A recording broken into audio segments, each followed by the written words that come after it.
We have established a quorum. We will now stand for the Pledge of Allegiance.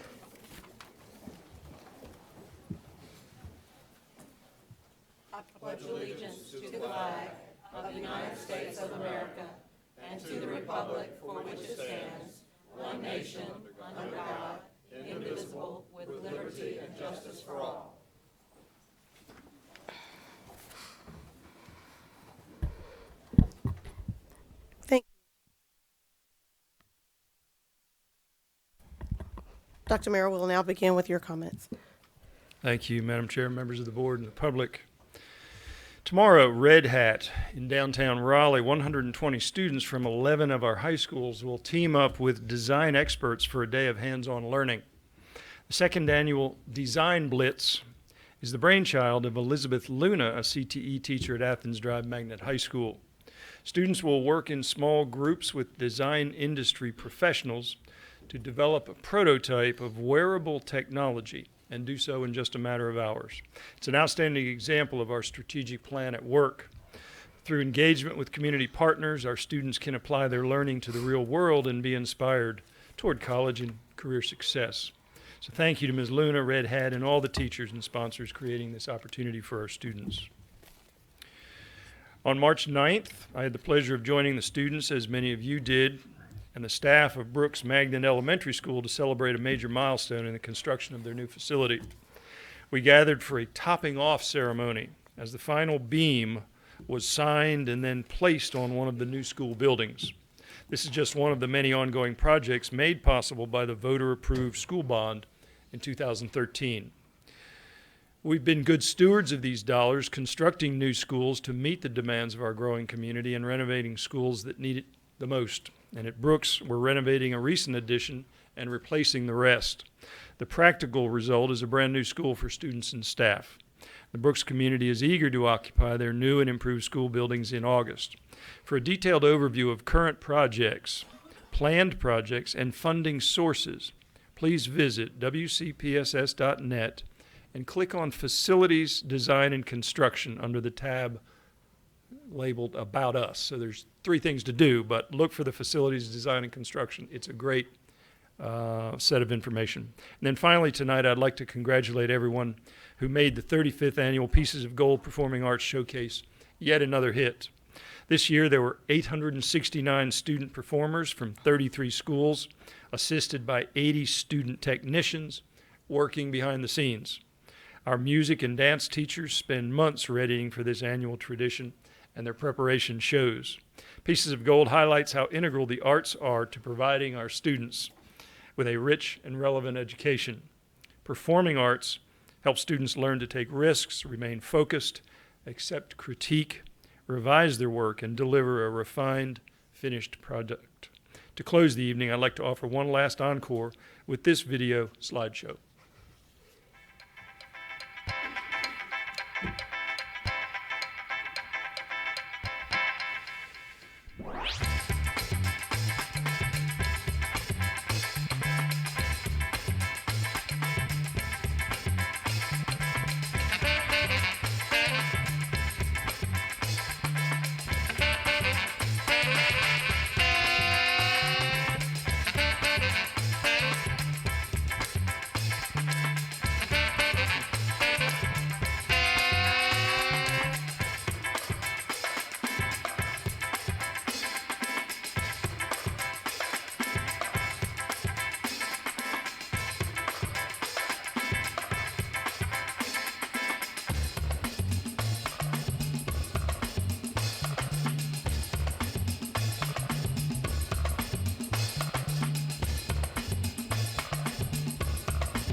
Great show and great job all, so thank you.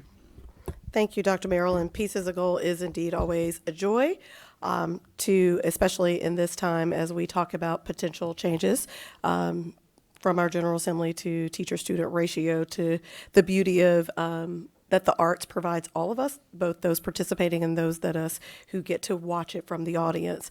And very similar to PE, I also got to watch as an audience participant, although maybe I should have been physically participating. Our sixth graders had first in fitness today at our brand new middle school, so that was also great to remember the need to ensure that all of our students have comprehensive education that includes both our academics, our arts, as well as our health and fitness. And it was a beautiful day for them to be outside getting a bit of energy out today. So it was a great day. And it started early this morning with Habitat for Humanity, and many of our board members were there. And we will continue to remind people that you can still give to Habitat Humanity as we build a home for one of our own employees. So it's been a full Tuesday. And the last thing that I'll say is very similar to arts, physical fitness, and everything. It's the people on the field or on the stage, but it's also the people, as we saw in the video, behind the scenes who do the work. And that is what I will definitely graciously thank all the staff to my left for all the behind the scenes that they're doing to help this district take an intentional step forward to deal with talking about the courageous conversations around race. And so I'm very gracious for those of you behind the scene who continue to make our efforts of speaking out and actually moving forward on race a possibility. So thank you to the staff for all of your work this afternoon. And I'll pass it to you, Ms. Kushner. Thank you, Chair Johnson-Hostler. Wanted to also highlight, piggybacking on what Dr. Merrill was talking about, Athens Drive. I was able to spend the day last Tuesday with Sanderson's Academy of Finance. They're freshmen. There were 60-some freshmen who competed, and there were 6 finalists that were able to give presentations on state-of-the-art equipment at Cisco, getting coached by Cisco staff, and a great connection between Sanderson, Spartans, and that very successful academy. They've got more than 200 students who are going through that 4-year program, and just my hat's off to Cisco and their partnership with us. And I think it's very important to connect our students, especially at the secondary level, with businesses so that they can see the day in the life. School doesn't have to be like that every day, but it should be like that sometimes so that they get aspirational about what they want to do once they graduate from high school. Also wanted to compliment the East Wake teachers who put together a fascinating ed camp. It gathered hundreds of teachers, over 100 teachers from across this region who gathered together to do professional development together. It was kind of crowdsourcing professional development with teachers who came and built a schedule, and a great day at Wendell Middle School. I was able to be there with Ms. Mahaffey, and we were, I think, jointly impressed by the dedication of our students and our teachers, rather, on a rainy Saturday to give their day to PD. And also congratulations to Enloe High School and Broughton that placed first and second in the Food Arc Innovation Challenge, looking at food insecurity in Wake County. These students came along with Panther Creek and Green Hope High School and presented projects to advance understanding and address issues of food insecurity here in Wake County. So appreciate those students and that put that on. Thank you. Mr. Sutton. Thank you. First, a shout out to our athletic teams that participated recently in our state championships, particularly Southeast Raleigh girls basketball team that made it to the state championship. And I think we also had a winner too, didn't we? Mm-hmm.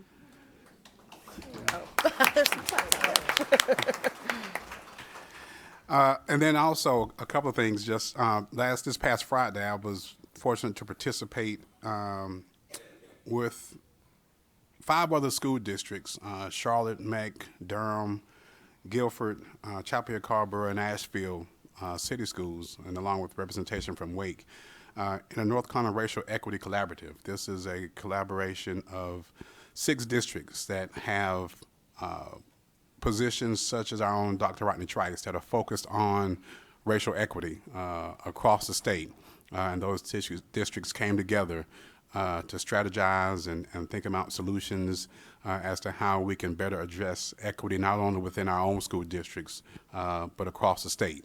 So we had a great conversation and look forward to continuing that discussion and hosting the next meeting here in Raleigh of that collaborative. On Saturday, I had the opportunity to sit down with members of our community, both black and white, who shared their stories and experiences of discrimination, of racism, of unfair treatment that they have, or feel like they have experienced in our schools.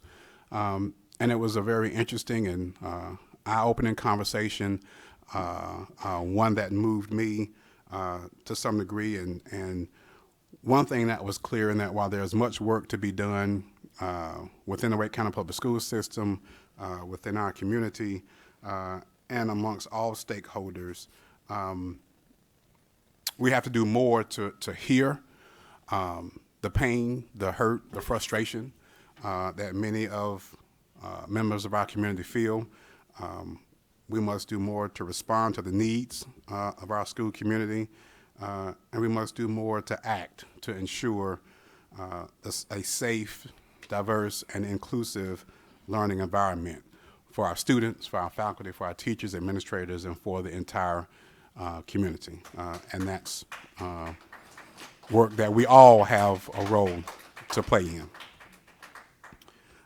Lastly, on just yesterday, I participated in the Collaborative Conference for Student Achievement. This is a statewide conference that used to be the old Closing the Gap Achievement Conference. Is now the Collaborative Conference on Student Achievement, and had the fortunate opportunity to participate in a panel on innovation in education in North Carolina, and sat on that panel and had some great conversation with the former superintendent of Joplin, Missouri, a teacher from Roland Salisbury School District, and a professor from the UNC School of Ed at UNC Charlotte. And so we had a great conversation about the many innovations that are occurring in North Carolina and across the state in education, and it was a good time spent there as well, representing our district. So those are the things that are sort of happening in District 4. Thank you. Thank you. Dr. Martin. Thank you. I too want to give a great shout out to Pieces of Gold. Fantastic performance. I thought the art, the creativity of it was at an exceptionally high level this year. Hats off to all the teachers and students that participated. Some who have followed my comments have known that I've periodically called out that our arts representation has not always reflected the demographics of our schools. And while that's still not completely the case, I do want to give a shout out that I think we're moving very much in that right direction. I think arts participation is one of the keys to inspire all children to engage and learn, and I think it's a continued challenge to make sure our arts programming looks like the demographics of the rest of our school. Shocking to think that a lot of what goes into Pieces of Gold could disappear if House Bill 13 is not passed. This is critical. We need the entire community to contact legislators and recognize the importance of that funding that allows us to have art, music, and phys ed teachers. Tomorrow, shout out to all those receiving National Board Certification. We're going to have a great banquet recognizing that. And then finally, I'd like to reflect just a little bit more on some of the conversations we were having in work session around race.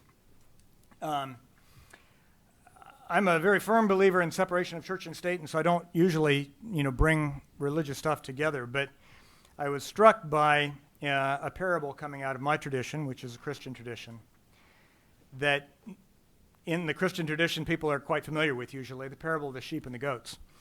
And we're used to, in that parable, seeing how folks were separated by what they did.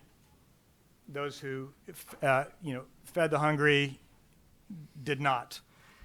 But it struck me several years ago that I think the important thing in that parable is both groups said, Master, we didn't see you. We didn't see you hungry. We didn't see you thirsty, etc. Of those two groups, so both groups didn't see the Master. But one of the groups saw the people and fed and clothed and housed. And one of them, because they didn't see the Master, did nothing. And I think that parable is important for us when we talk about race, the courageous conversations, we're not going to be able to fix everything. We're not going to be able to solve all the problems. We may do some things wrong as we try to solve the problems. But I think what that parable teaches me is the first thing we have to do is to see. And not just see the master, but see each other. If we're not seeing, we're never going to make progress. So I just share that reflection to help me keep my eyes open and help all of us keep our eyes open. Thank you.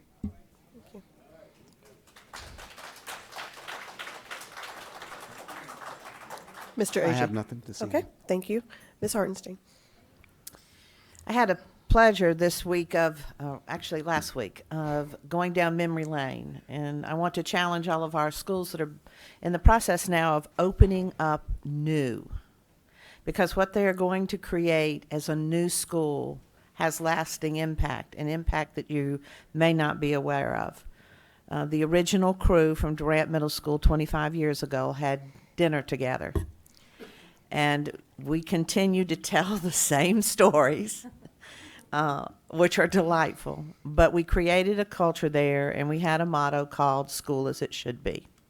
And 25 years later, that school is still operating as a thriving, strong school because of the dedication of the staff that went in and decided we are going to create something new and something wonderful for students.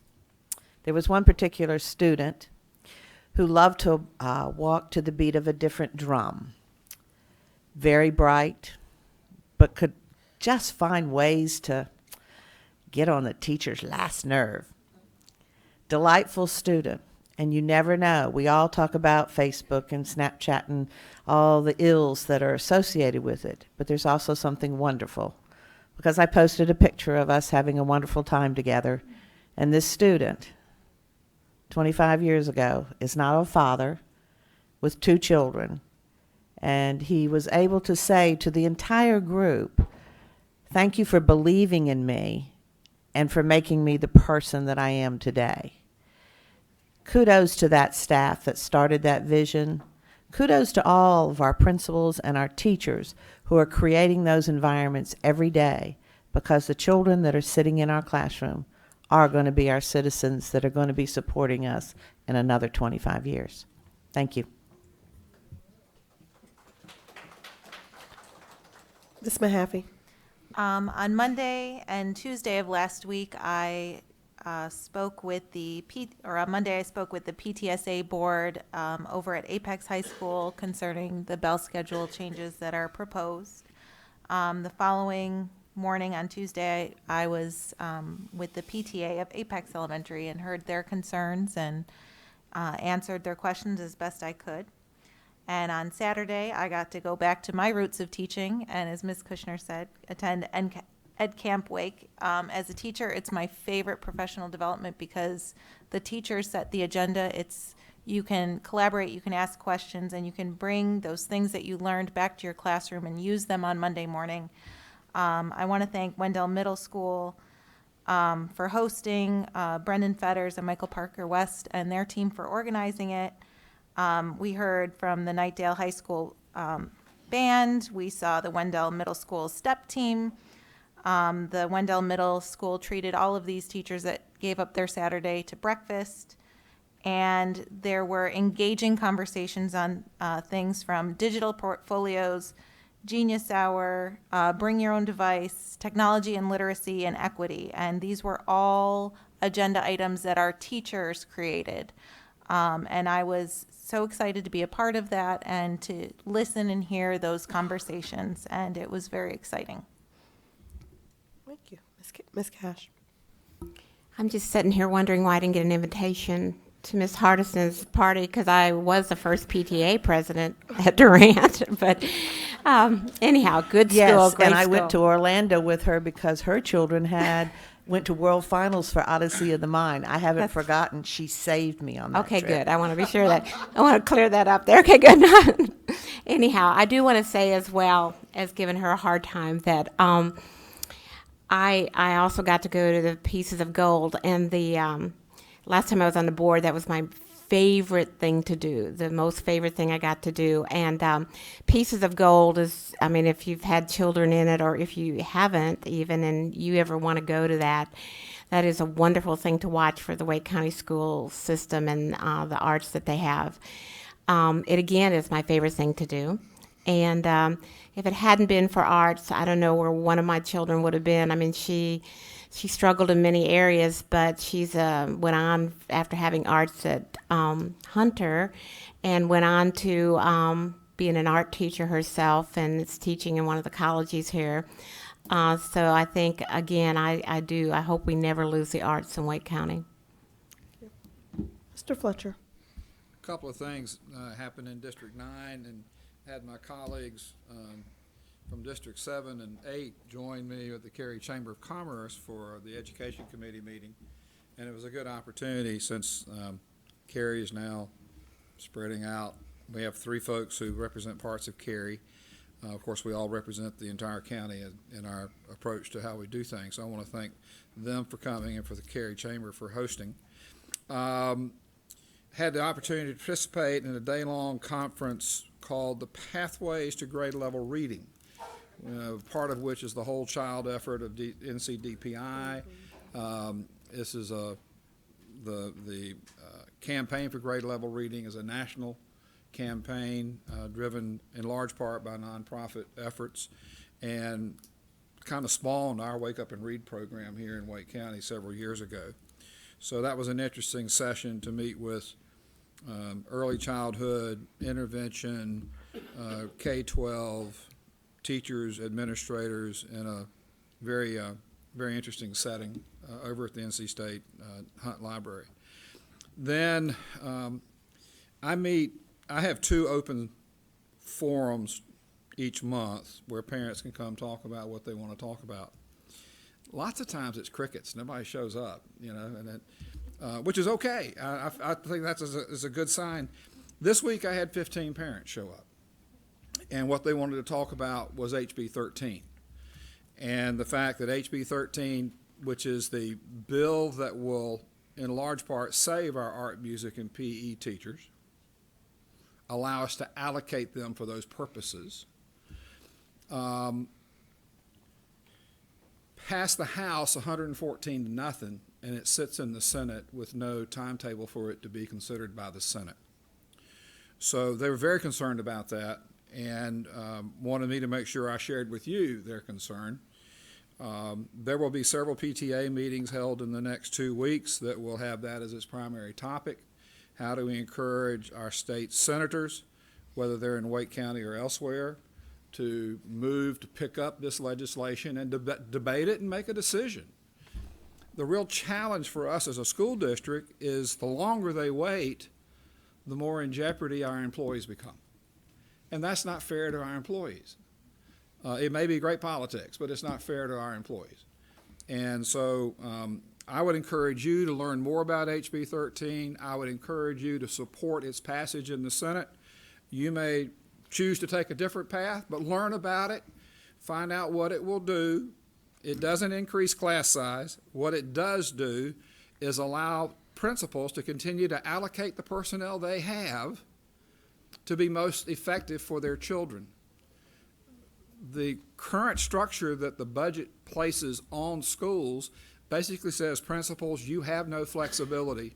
You must use this teacher for this purpose and this purpose only, whether that's best for your students or not. And so the legislature has inserted themselves in the place of the principals in our elementary schools. That's not where they need to be. HB 13 is a partial repeal of that intrusion. So that's all the politicking I'll do from here. It's not politicking, that's for kids. Kids don't come to us with R's and D's on them. They come to us wanting, as little sponges, wanting to learn, and we got to have the resources to do that. So thank you very much. Thank you all. We have a crowd who's giving an applause tonight, so thank you all for appreciating the comments for our board members. I have several changes to the agenda. The first is it has been requested to remove the Board Advisory Council nomination at this time for Enloe High School. The nomination form will be removed. The second item, we will be moving the agenda item, bell schedule recommendation for the 2017-18 school year in accordance with Board Policy 5032-School Day will be removed from action to information item. And at this time, I'll entertain a motion for the amended agenda. Motion to approve the agenda as amended. Second. I have a motion and a second. All in favor, please note by saying aye. Aye. Any opposed, note by saying nay. Hearing none, the motion passes. Next, we will have our public comment. Citizens who sign up to address the board during public comment will be called on in priority order. Sorry. Each individual speaker will be allowed 3 minutes for remarks. Specific personnel or student matters are not appropriate for the public comment setting, but may be addressed through applicable WCPSS personnel, the grievance policy, or other applicable policies. I will call each of your names as you signed in. First, we have Beth Setzer.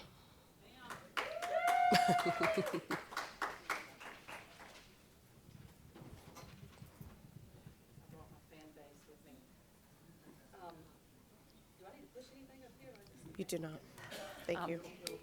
It'll push me, I know. You can't hear me? Hello? Okay. I just needed to get closer, I'm sorry. So, Board, thank you again for allowing the public to speak tonight. I sent all of you guys an email. I am a proud parent of a student at Rand Road Elementary School in Garner, and we are a track 4 school. We are a single track school right now. 10 years ago, that school was, some would say, forced from traditional schedule to a track schedule because of the economy being so strong and a lot of people wanting to live where we live. And so in that time, we have grown to love the track system. Our children really do thrive in that environment. Just some stats on our school in particular. Over 85% of the families at Rand Road Elementary School would like to continue on the track 4 schedule.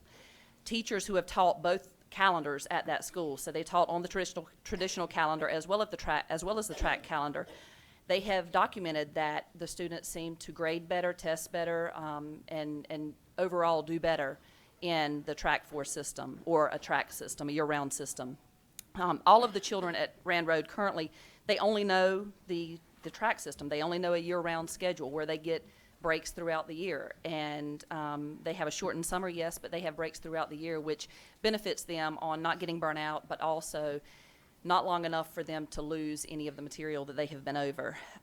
We are currently under-enrolled. However, in talking with a lot of the parents that we have talked with upon this proposal, they have indicated that if we do move to a traditional calendar, they'll pull their children and go to a track school. The only track school I think you guys are proposing for Garner would be Timber Drive Elementary. And my fear is that if the schools that are proposed to leave, go into traditional calendar, those schools will lose a lot of their students. They will go to Timber Drive Elementary. They will go to Timber Drive Elementary, and then that will be overcrowded, and then these schools will be further under-enrolled. Transportation, I know, is sometimes an issue, and one of the things that I looked into was how Rand Road in particular uses the transportation for Wake County. We only use 6 school buses at our school. Over 60% of our school is carpool. Parents such as myself that spend my time and my money getting my children back and forth to school. I have a child who is going to be going to kindergarten, and he's borderline ADHD. And my daughter is there, she's in 3rd grade, but they learn very differently. And I just know that as someone who is a little bit hyperactive, he's not going to do well on a traditional calendar. I grew up in the area, I went to school under a traditional calendar, and I can see both sides, but I definitely feel like track 4 is the way to go for Rand Road Elementary. So please consider our voices when you're making this decision. Thank you. Thank you.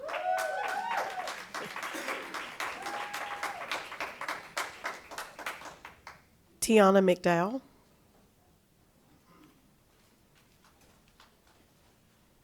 Good evening. I'm Tiana McDowell. I'm a parent, also the president of North Forest Pines PTA. I am here representing over 700 students, families. who would be negatively impacted by the bell schedule change. 90 minutes is a big change for us who start school right now at 7:45. Many of our families have already emailed Ms. Cash, as well as filled out the website, giving their feedback.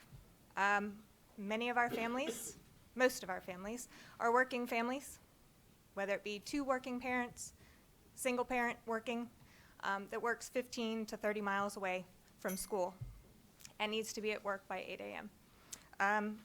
Though many things are considered when choosing a school, many of us chose North Forest Pines because of the bell schedule.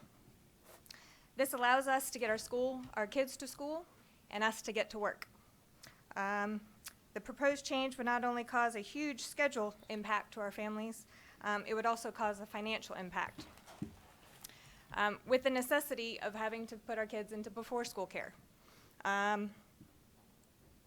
because we wouldn't be able to change our work schedule, right? We still have to show up at work at 8 a.m. What do we do with our kids if we can't drop them off? So before-school care, the current rate for one child is $1,500 for the year. Many of our families have more than one child. This would be added to the after-school care that most of us are utilizing today, which is $2,300 per child. So you're looking at over $4,000 per child that many of us parents would have to afford just to get our kids to school and get ourselves to work. This makes for a much longer day for our students, as well as adds that financial burden that I spoke of. Besides the overall impact to family schedules, finances, many of the parents who've come to me, as well as come to you guys through the website and through emails to Ms. Cash, talk about safety issues.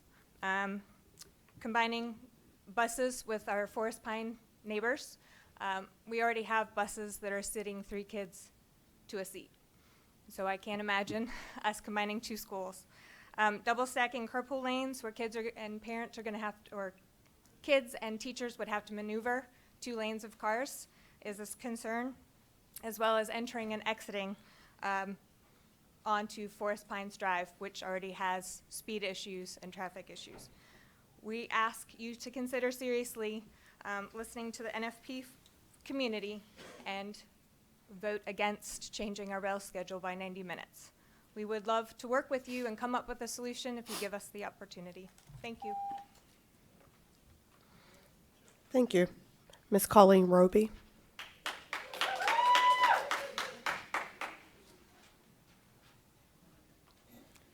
Good evening. My name is Colleen Roby. I come to you as a former teacher for the Wake County Public School System. I was a high school Spanish teacher here for 9 years. I am also coming to you tonight as a parent of a child at Rand Road Elementary School. I've been a substitute at Rand Road Elementary. I volunteer every Friday at Rand Road Elementary, so you can imagine what a place that school has in my heart. 10 years ago, the Board of Education decided to take Rand Road Elementary from a traditional schedule and force them into this year-round schedule that we are all currently very familiar with and that we love. When the board came to us with that information, they had research, they had facts, they had reasons why year-round schooling was a better idea for our children. You know, they stated the ideas of retention of material for children, having long stretches of the summer causes a teacher in the fall to have to go back and review all that information, which is, in my opinion, just a waste of time. It also avoids overcrowding. Our school system, we're busting at the seams right now, and especially in that area, I can tell you, I'm a restaurateur in the area, and I can tell you, watching all the business and the families and the building going on in the area around Rand Road Elementary, if you switch it back to a traditional school schedule right now, in a couple of years, you're going to be in the same position where you're going to have to put it back to a multi-track year-round schedule. It just makes sense to keep it how it is right now and watch the area grow into the schedule that you have provided us with. Another benefit of having the year-round schooling is for our teacher burnout. Wake County is losing teachers like myself at an alarming rate. I watched many of my fabulous colleagues leave the profession because they're just getting burnt out on this traditional schedule, along with all the other trials and tribulations of being a teacher nowadays. It's in our best interest to keep the school at a year-round schedule so that our children can thrive. We have autistic classrooms in there where even the slightest bit of change to these kids' schedule has a very, very impactful moment on these kids. You know, a lot of kids can barely handle a fire drill, let alone changing their schedule for an entire year. The tourism industry is trying to say that they're suffering based upon the idea that, oh, people aren't on the traditional schedule and it'll increase tourism in the area. But as a restaurateur, I can promise you, when Vance, Rand, all those schools on the year-round schedule track out, those families are coming and supporting my business during off seasons when all the other families on a traditional schedule are still in school. So I would implore you to please, please listen to our voices and keep Rand Road Elementary on a Track 4 year-round schedule. Thank you.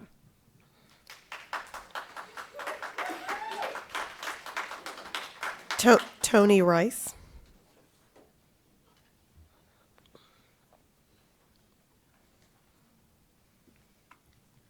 Good evening. I appreciate the opportunity to speak to you tonight. My name is Tony Rice. I'm by trade a data scientist in RTP.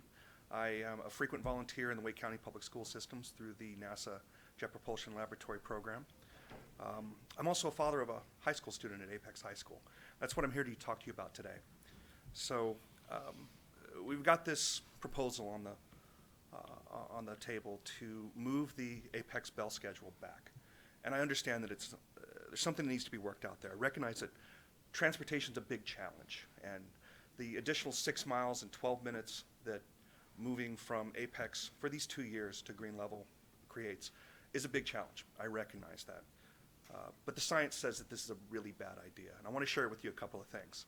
I also wrote about this on WRAL. I contribute to WRAL in the areas of aerospace and in astronomy.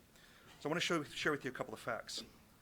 So currently, if you take the Wake County school schedule and you figure out when the sun rises, the current schedule for 7:25 start for most of Wake County, I believe there's one school that starts just about 5-10 minutes earlier. That puts you at 17 days before sunrise. If we take this 15-minute earlier time, just 15 minutes, we're so close to sunrise at this bell schedule, takes it up to 70. So 70 days out of that 180 some odd school year are going to be before sunrise. You push that out across the additional travel time that's going to be required for parents that are carpooling, the buses, certainly the young inexperienced drivers that are going to be on the road, and we're really starting to talk about some danger here. So I wanted to share with you a Virginia Department of Transportation study from about 2 years ago. They studied over 2 years 2 counties in Virginia. One was Chesterfield County, and the county next door, Henrico County. A 26.3% increase in crashes involving 16, 18-year-old drivers. Most of those were run-off-the-road crashes that are most associated with tired drivers. Now, here in Wake County, we have our bell schedule absolutely backwards. And I know we're not going to address that this year, and I know we're not going to address it right now, but it's something I encourage the board to address in the future. All the science says, and you talk to the American Pediatrics Association, the Center for Disease Control, and they recommend 8:30 as a start time for adolescents. And telling our kids to go to bed a little bit earlier just doesn't work. The science says that it doesn't work. Post-puberty, kids are starting to feel tired about 2 hours later. And here in Wake County, we tell them to get up 2 hours earlier from that pre-puberty time. So I bring this up as just another factor, but when it comes to moving Apex High School to 15 minutes earlier, it's just going to make things worse. And I hope that we're not back here in a year, should that bell schedule happen, talking about kids getting hurt. So thank you. I do have some handouts to share with the board if you would indulge me. Thank you. Pass them to Ms. Brett Jeffrey.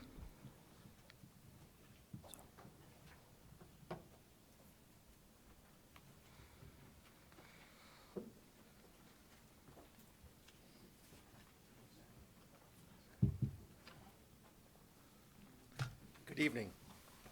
My name is Brett Jeffrey. I'm here on behalf of Heritage Elementary, Vice President of PTA, and a proud father of a first grader. So in reference to the suggested time change at Heritage Elementary, I've shared with you a petition that we've shared with our community of students of roughly 900, and roughly 1,500 parents. And because of this, we feel that changing the times would have a direct impact on the kids that carpool in relation to Heritage Middle School.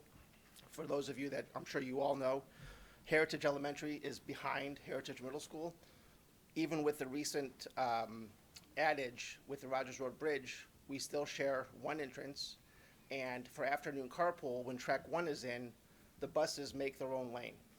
So when track 1's out, it's not a big deal, but when track 1's in, there's just not enough road space for all the traffic to be in. Further changing the time would put undue stress on our parents. We've had numerous requests about what parents are going to do for morning childcare. Currently, Heritage Elementary does not provide morning childcare. We do, however, provide afternoon childcare through the YMCA.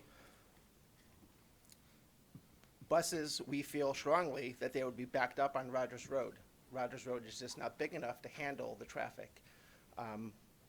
Over the past several years, the staff at Heritage has spent considerable amount of time to ensure that carpool runs effectively and smoothly. We have no tardy buses for morning carpool, none. We have no tardy carpool for the most part, except if the parents are late. By changing this time in the morning, I guarantee you, you're gonna have buses late in the morning, which is the exact opposite of what you're trying to do. You're trying to move traffic through. So why create a problem if the problem's not already there? We try to work collaboratively in a relationship to fix the problem. By doing this, Heritage Elementary feels you're just making a problem that's not there. We implore you to respectfully reconsider your proposal and not change the times of Heritage Elementary. Let's look at the bigger problem of transportation. How do we find drivers for the school buses? How do we find more school buses? Salaries, opportunities, work environment, things that we can control. Don't make the problem a Band-Aid. Let's look at the root of the problem to resolve it. Thank you.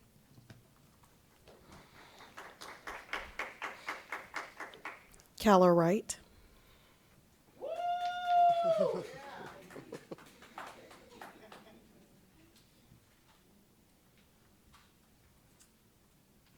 Good evening. I am Calla Wright. I'm a parent and a community organizer.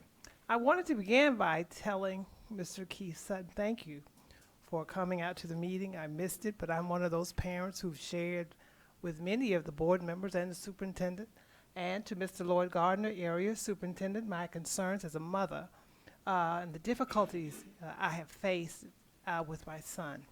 And to Dr. Martin, thank you for letting us know that you are listening and hearing us, but we want a little bit more. We want some action, and that's critical. And we've been talking about the issues here for many, many years. Education, as we all know, is the great equalizer, basic human right.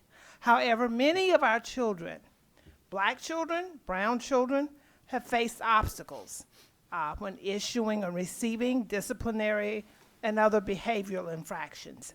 We all know that many of the black children who attend and the brown children who attend Wake County Public Schools face enormous obstacles, barriers and roadblocks that prohibit them from receiving access to equal treatment.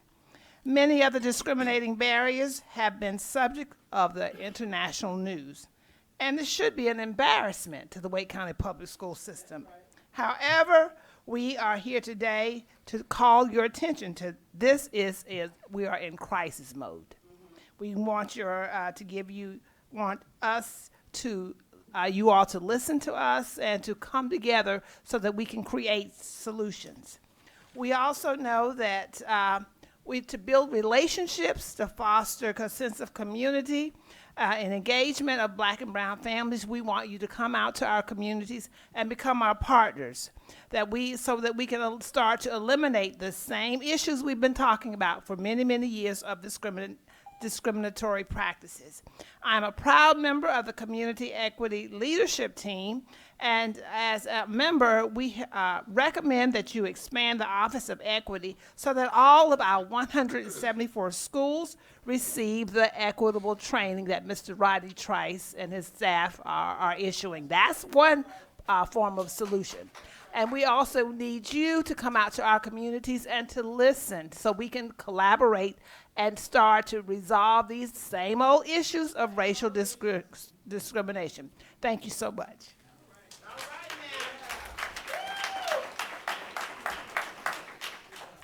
Crafton Artis.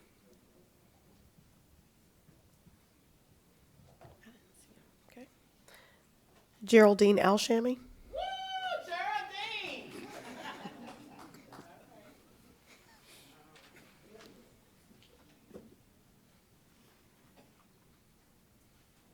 Good evening.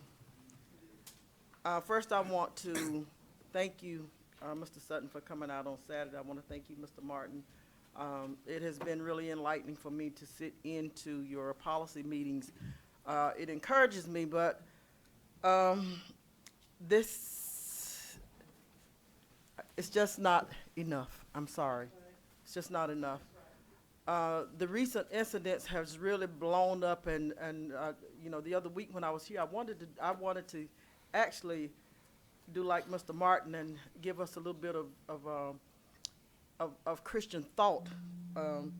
Proverbs 14:12, so I'm gonna do it today. Proverbs 14:12 says that there's a way that seems right unto a man unto death. Death don't always mean like physical death where you're going into the grave, but death can mean destruction. It also says, to whom much is given, much is required. So now we've been dealing with this issue of discrimination within our schools for a long time. I've been working it for 40 years, so I know 40 years at least. Here's the thing. We sat in this room, and I heard you say so many times when you talked about this courageous conversation. That courageous conversation starts here. Because I know that when I come here, I know y'all say, damn, here come that Geraldine again. I know that's what you say. So first of all, if you want to start with those courageous conversations, then we got to stop that, because I'm only bringing truth. I'm only bringing truth. As I said, I wish all of you could have been here been there to hear the pain of many of the parents in our community who have really suffered.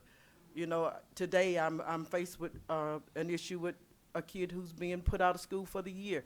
I'm faced with complaints about another school where children are being called black bees. You know, we want to deal with that before it come to a screeching halt. I hear you talk about the principals, talking to the principals, but let me say this to you. First of all, that's our first problem. That is our first problem, because this is a system that protects. Yes, it does. That protects. It's like the police department. Right. You protect your because there, as Mr. Martin said, there's a perception that they're doing the right thing, and that's not true. I'm not saying that it's all of them, but I am saying that there is a perception that principals are doing the right thing, and that is not true.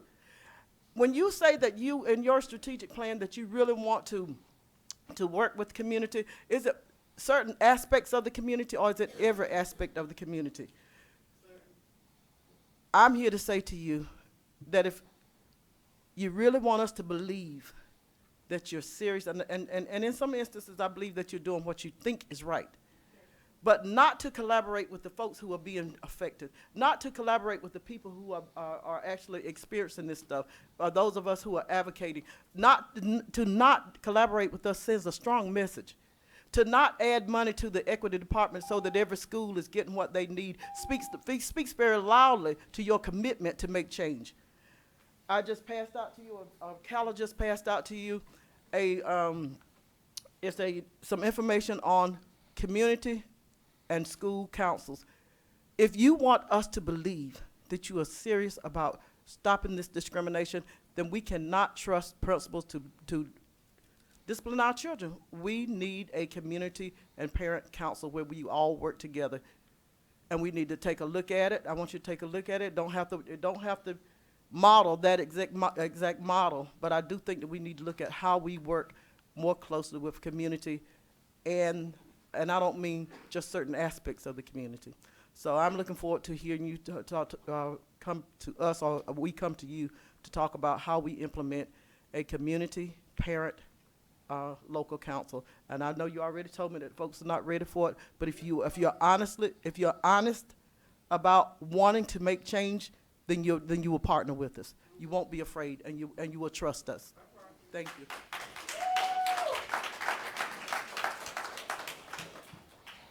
Yolanda Speed.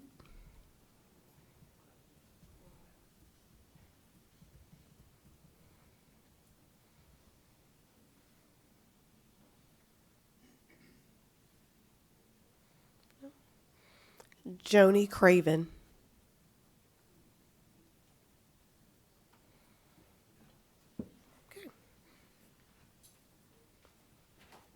That will conclude our public comments for this evening. Excuse me. We have 2 recognition items tonight, and one has to bring in their instruments.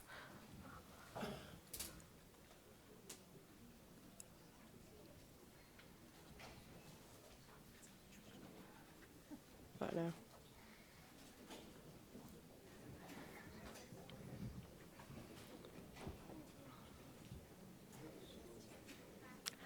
Hey, you sure can. Thanks so much. So as Kids Note sets up, you will give us a little intro about the program. Thank Great. you. Thank you. As our students begin to set up, I'm Katie Wyatt, Executive Director for Kids Notes. We're thrilled to be performing here again tonight. This is the second time Kids Notes has performed for the Wake County School Board, and I hope you'll see the incredible improvement our students have made over the last couple of years. Kids Notes is inspired by El Sistema, which started in Venezuela in the 1970s and means the system. And Kids Notes is created to be a music for social change program. It's been thrilling tonight to hear about all of the wonderful cases for why arts education needs to stay in our public school system. Kids Notes partners with public school music teachers, the full-time teacher at each of the Title I schools where we partner in Wake County, teams up with our Kids Notes instrumental professionals for after-school instruction. We offer 500 hours a year of after-school instruction for all of our students. You're going to hear tonight from 16 of our 130 students in Wake County. Our students in general are from Poe, Walnut Creek, Bug, East Garner, and Pave Academy. Bug, Walnut, Poe, East Garner, and Pave Academy. And tonight you'll hear from students at Poe, Walnut Creek, and East Garner. They're all in their 3rd and 4th year of Kids Notes, and they're all 3rd and 4th graders. All of them started on violin, but you'll see that some of them have switched to the viola and the cello. They're led by Andrew Dillon, who is the Wake County Public School teacher at Walnut Creek. Just an incredible example of the value of the public-private partnership that we've been able to build with Wake County Public Schools. I want to say thank you to the school board and to Wake County for the incredible support you have provided in terms of teachers' support, space, transportation, the partnership with Child Nutritional Services. Our incredible coordinating arts education teacher, Bo Reese, has been offering teacher training to our music teachers, which has been incredible. Also, the Grants and Data Office at Wake County. I want to particularly thank Dr. Marvin Connolly, Brenda Elliott, Erica Lucas, our parents, even our one of our principals, Ms. Williams, is here tonight from Poe Elementary. If the Kids Notes parents would just wave or stand.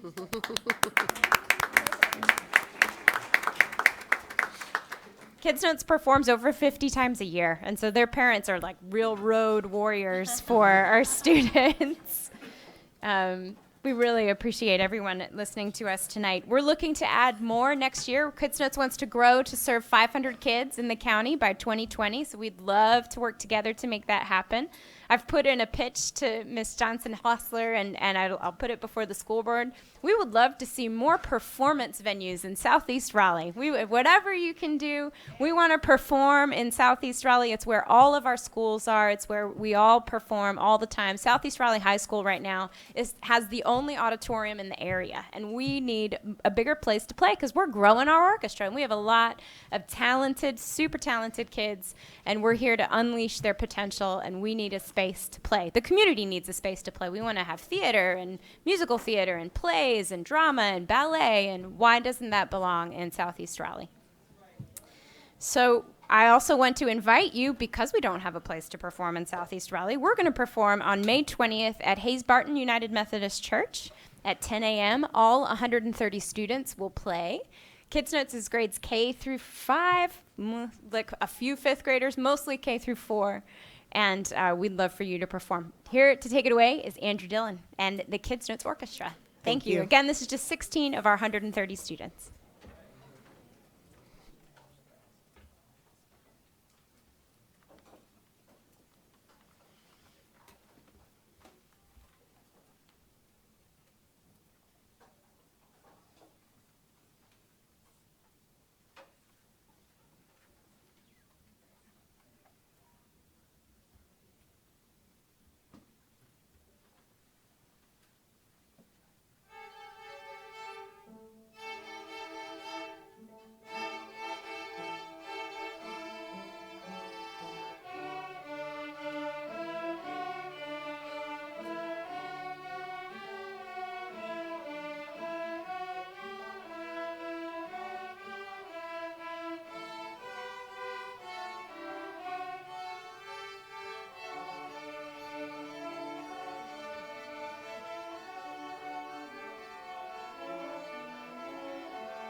thank you both, Dr. Conley, for bringing Kids Note to Wake County, and I think Ms. Elliott has walked out for continuing the great work of Kids Note.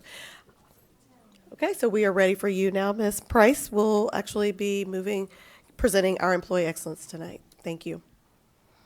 Good evening, Madam Chair, board members, Dr. Merrill. It is my pleasure to bring to you this evening the March recipients of the Wake County Public Schools Employee Excellence Awards. As I call your name, I will read a little bit, and then you will come forward to accept your award. At the end, I will ask everyone to turn and face the board for remarks. Our first recipient tonight is Sophia Jeffries, head custodian of Rock Quarry Road. Sophia is a head custodian at Rock Quarry Road. She assists in different areas quite a bit and steps in when someone is absent or on a special project. You may see her at Crossroads 1, 2, or at the Flex Academy, working hard and always smiling. Sophia is always positive and keeps a can-do attitude. During Hurricane Matthew, she helped to open Southeast Raleigh High School as a storm shelter, and Sophia didn't hesitate to respond. Sophia and the other custodian and staff helped and were very positive. Congratulations, Sophia.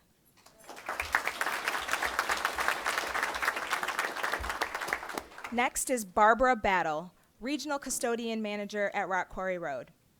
The A team consists of people who do a quality job each and every day. This team conducts work from 2 p.m. to 10:30 p.m. and are on call 24 hours a day. They are some of the first responders during emergencies such as cleaning, floods, and fires, and they also cover when we're short or when there's absentees. They continue to strive for excellence in all that they do. Barbara is one of the founding members of the A-Team from when she started back in 1990. Barbara is currently supervising a team of 14 area custodian managers and custodian field supervisors, as well as a handful of custodial floating staff. She is a good planner that knows how to be tough when the job requires it. She has been instrumental in making some positive changes in schools to improve workflow and production.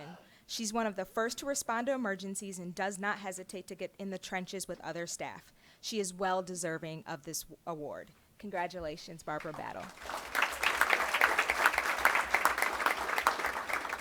Next, we have Benita Haynes, custodial floater at Rock Quarry Road. Benita is a custodial floater that gets rave reviews from her peers and coworkers on the work that she does and her work ethic, customer service, and ability to accomplish whatever task is required of her.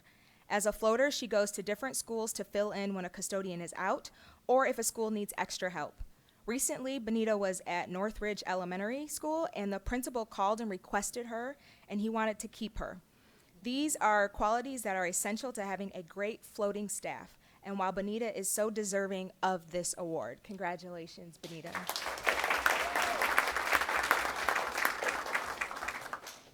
Milton Hopkins, custodian at field service supervisor at Rock Quarry Road. As a part of the A-Team, Milton is a longtime custodial field supervisor. He is the go-to guy for equipment delivery. You can count on Milton to get the items delivered promptly and efficiently. His cool and calm personality makes building relationships with staff an easy thing for him to do. Milton has assisted for a number of days with thoroughly cleaning of schools due to different outbreaks and viruses. He has also helped with storm cleanup at Vernon Malone due to storm damage, and most recently with cleanup efforts to help with the inclement weather. All of these things make him deserving of this award. Congratulations, Milton.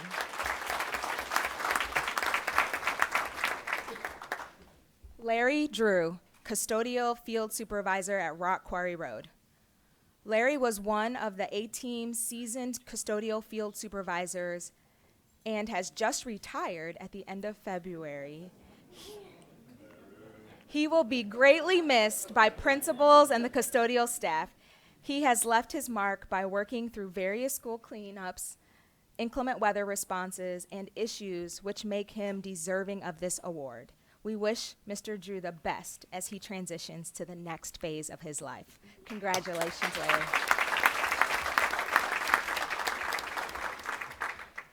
Remy San Luis III, Custodial Field Supervisor, Rock Quarry Road. Remy is the newest custodial field supervisor that has become an integral part of the A-team. In a short amount of time, his personality and willingness to help wherever there are issues makes him a rising star. He was most recently the head custodian at Broughton High School and still lends them a hand from time to time.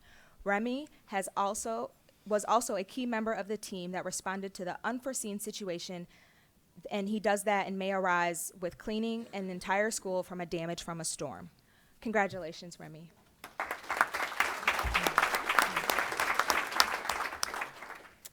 Willie Underhill, Custodial Field Supervisor, Rock Quarry Road. Willie is also a new custodial field supervisor and a part of the A-team. He blended in with his coworkers right away. He has come in like a gangbuster and will do whatever is asked of him and what's needed. Most recently, he was key to the district's snow and ice removal efforts. Congratulations, Willie.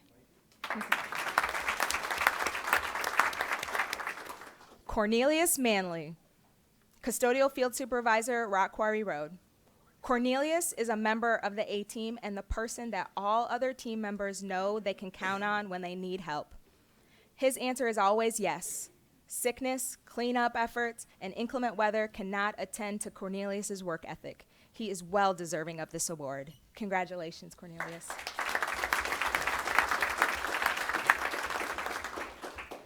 Ronald Pearson, Custodial Field Supervisor, Rock Quarry Road.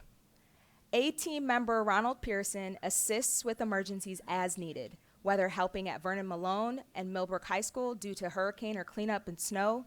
Mr. Pearson strives for excellence to ensure the safety of others. Congratulations, Ronald.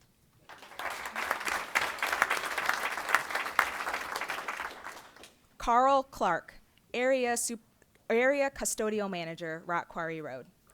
Carl is an area custodial manager responsible for 6 schools. If there's a problem, Carl comes in and works until there is a solution. Carl is also part of the A-team, and whenever there is an emergency, we can rely on his experience and ability to get things done. Carl is very deserving of this award. Congratulations. Kenneth Thomas, Area Custodial Manager, Rock Quarry Road. He is known as KT, and he is an area custodian of 7 schools. His personality has allowed him to make lasting relationships with most people he comes into contact with. This trait causes others to seek him out when staff has issues and concerns that need to be resolved. Also, a member of the A-team, he is willing to respond to district issues as necessary. Congratulations, Kenneth.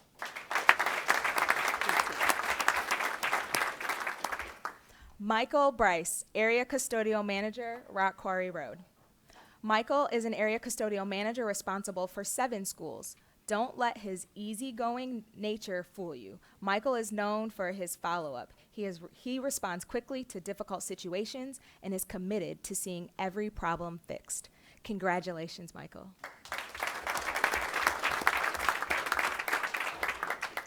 Ernest Oakley, Area Custodial Manager, Rock Quarry Road. Ernest is an area custodial manager over 7 schools. His quiet demeanor has served him well over the years when dealing with stressful situations. Most recently, he has assisted with efforts to combat a potential virus outbreak, storm damages, and inclement weather. He is much deserving of this award. Congratulations, Ernest. Darlene Yost, Area Custodial Manager, Rock Quarry Road.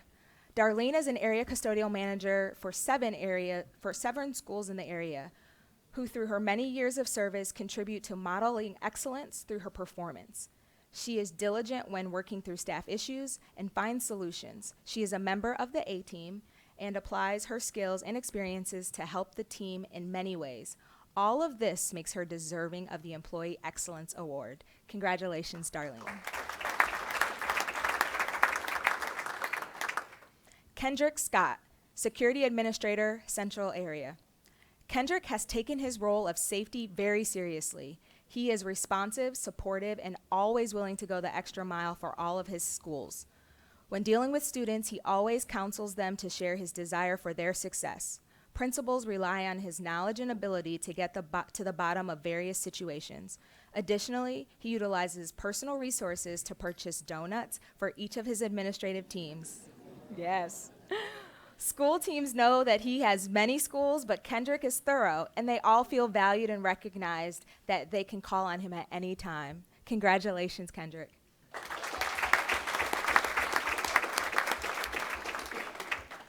Darlene Johnson, Director, School Social Work Department and Counseling and Student Support Services.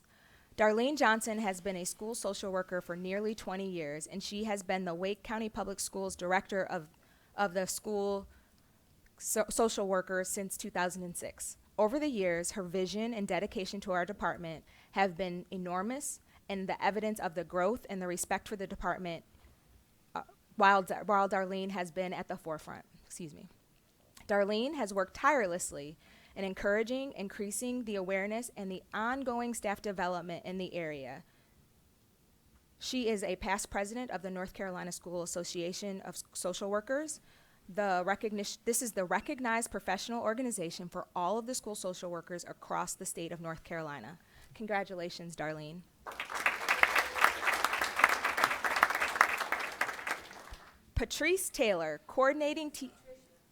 Patricia Taylor, thank you. Patricia Taylor, coordinating technology teacher of the SCORE program. Ms. Taylor works tirelessly for the students and families in the SCORE program.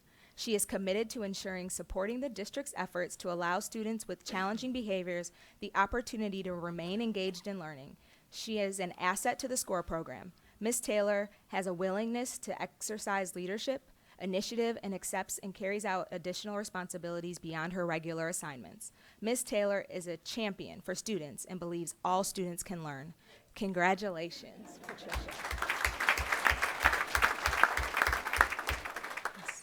Aurelius Delgado, guidance technician, Apex Middle School.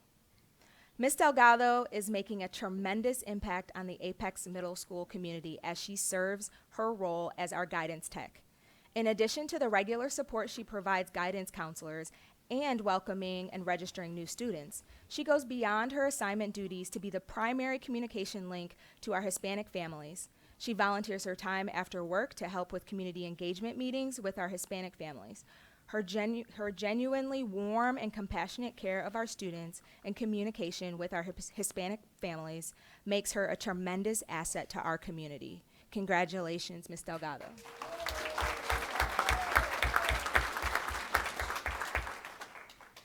David Trueblood, CTE teacher, Apex Middle School.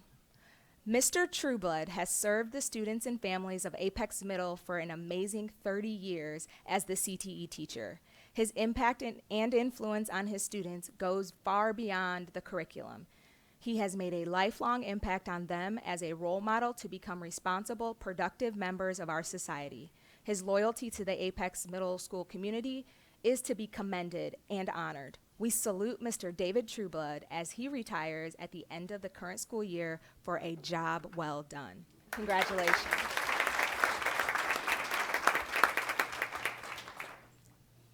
Cynthia Torres, guidance technician, Wakefield High. Ms. Torres is dependable, dedicated, helpful, knowledgeable, and courageous. She greets parents and students, directs them to the appropriate places, and never lets them get discouraged. She is a dependable worker that asks for additional responsibilities and helps out with a smile. She protects the counseling department and values the work of all staff members. Cynthia is a team player, and Wakefield is lucky to have her. Congratulations, Ms. Torres. Sandra Dupree Summers, social worker, counseling and student support services. Sandra has been a school social worker for the past 28 years. She is an excellent team player and is extremely organized and caring about all of her colleagues and those that she supervises. Her knowledge is deep, covering the realm of students, family, and community services. She understands the complex work involved in removing barriers to student learnings at every level. Sandy's ability to allow her to give individualized support and guidance to those she supervises. She has a vast wealth of experience and understands that makes and understanding that makes her an exceptional supervisor. Counseling and Student Support Services is very honored to have Sandy as a part of the team. Congratulations, Sandra.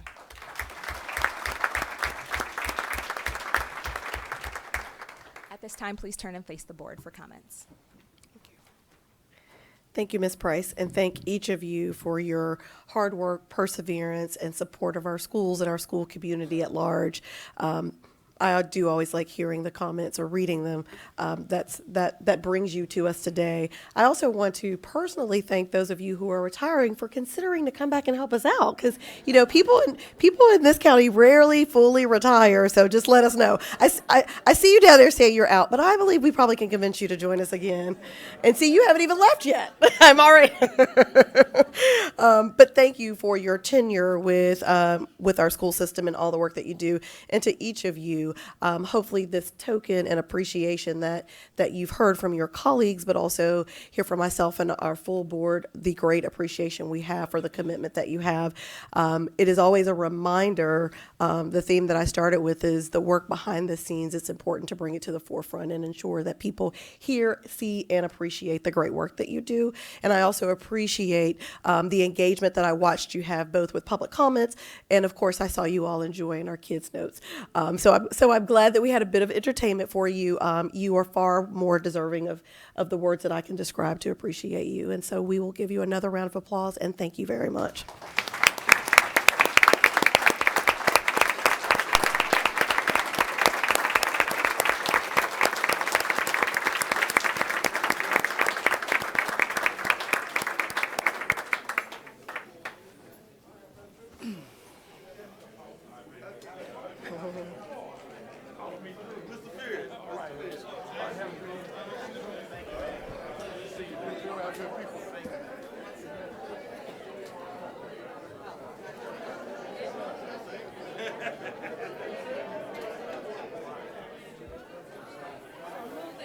Item up front. If you hit the house, you'll see the information item. Okay. So go back up to the top. Okay, There's your house right there. Thank you. Thank you. And you can go to your meetings, and then you should be able to see. Oh, that's not it. I got so many things up here. Where's my meeting? It's excellent. Oh, there it is. No? Oh, that's Is that your excellent? probably. There you go. Okay, there you go. But as long as you get to it, I'm Yeah, fine. okay. I'll just start over.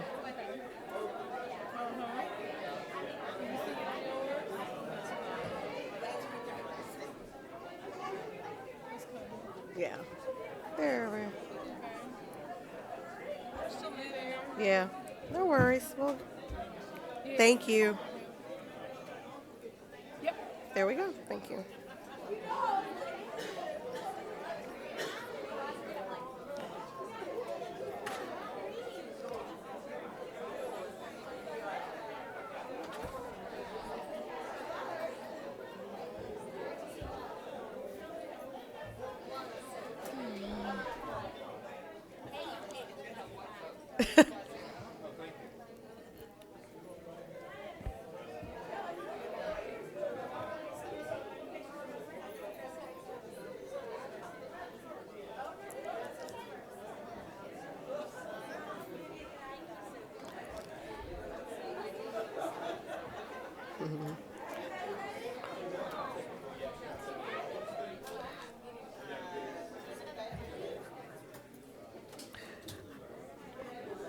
I know.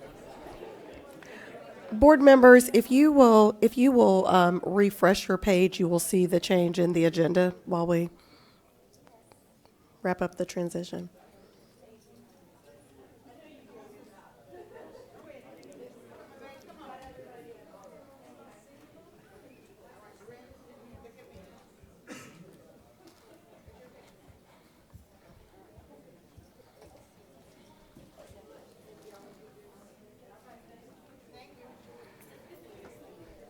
If you've refreshed your agenda, you will note we will have Mr. Snidemiller come before us to prepare for the informational item.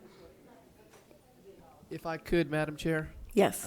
Just one quick housekeeping item on the information item, and that's that your board policy at 7125 states that the Board of Education approves the schedule for school opening and closing by April 1st, and recognizing you're not going to have another action meeting, to my knowledge, between now and April 1st.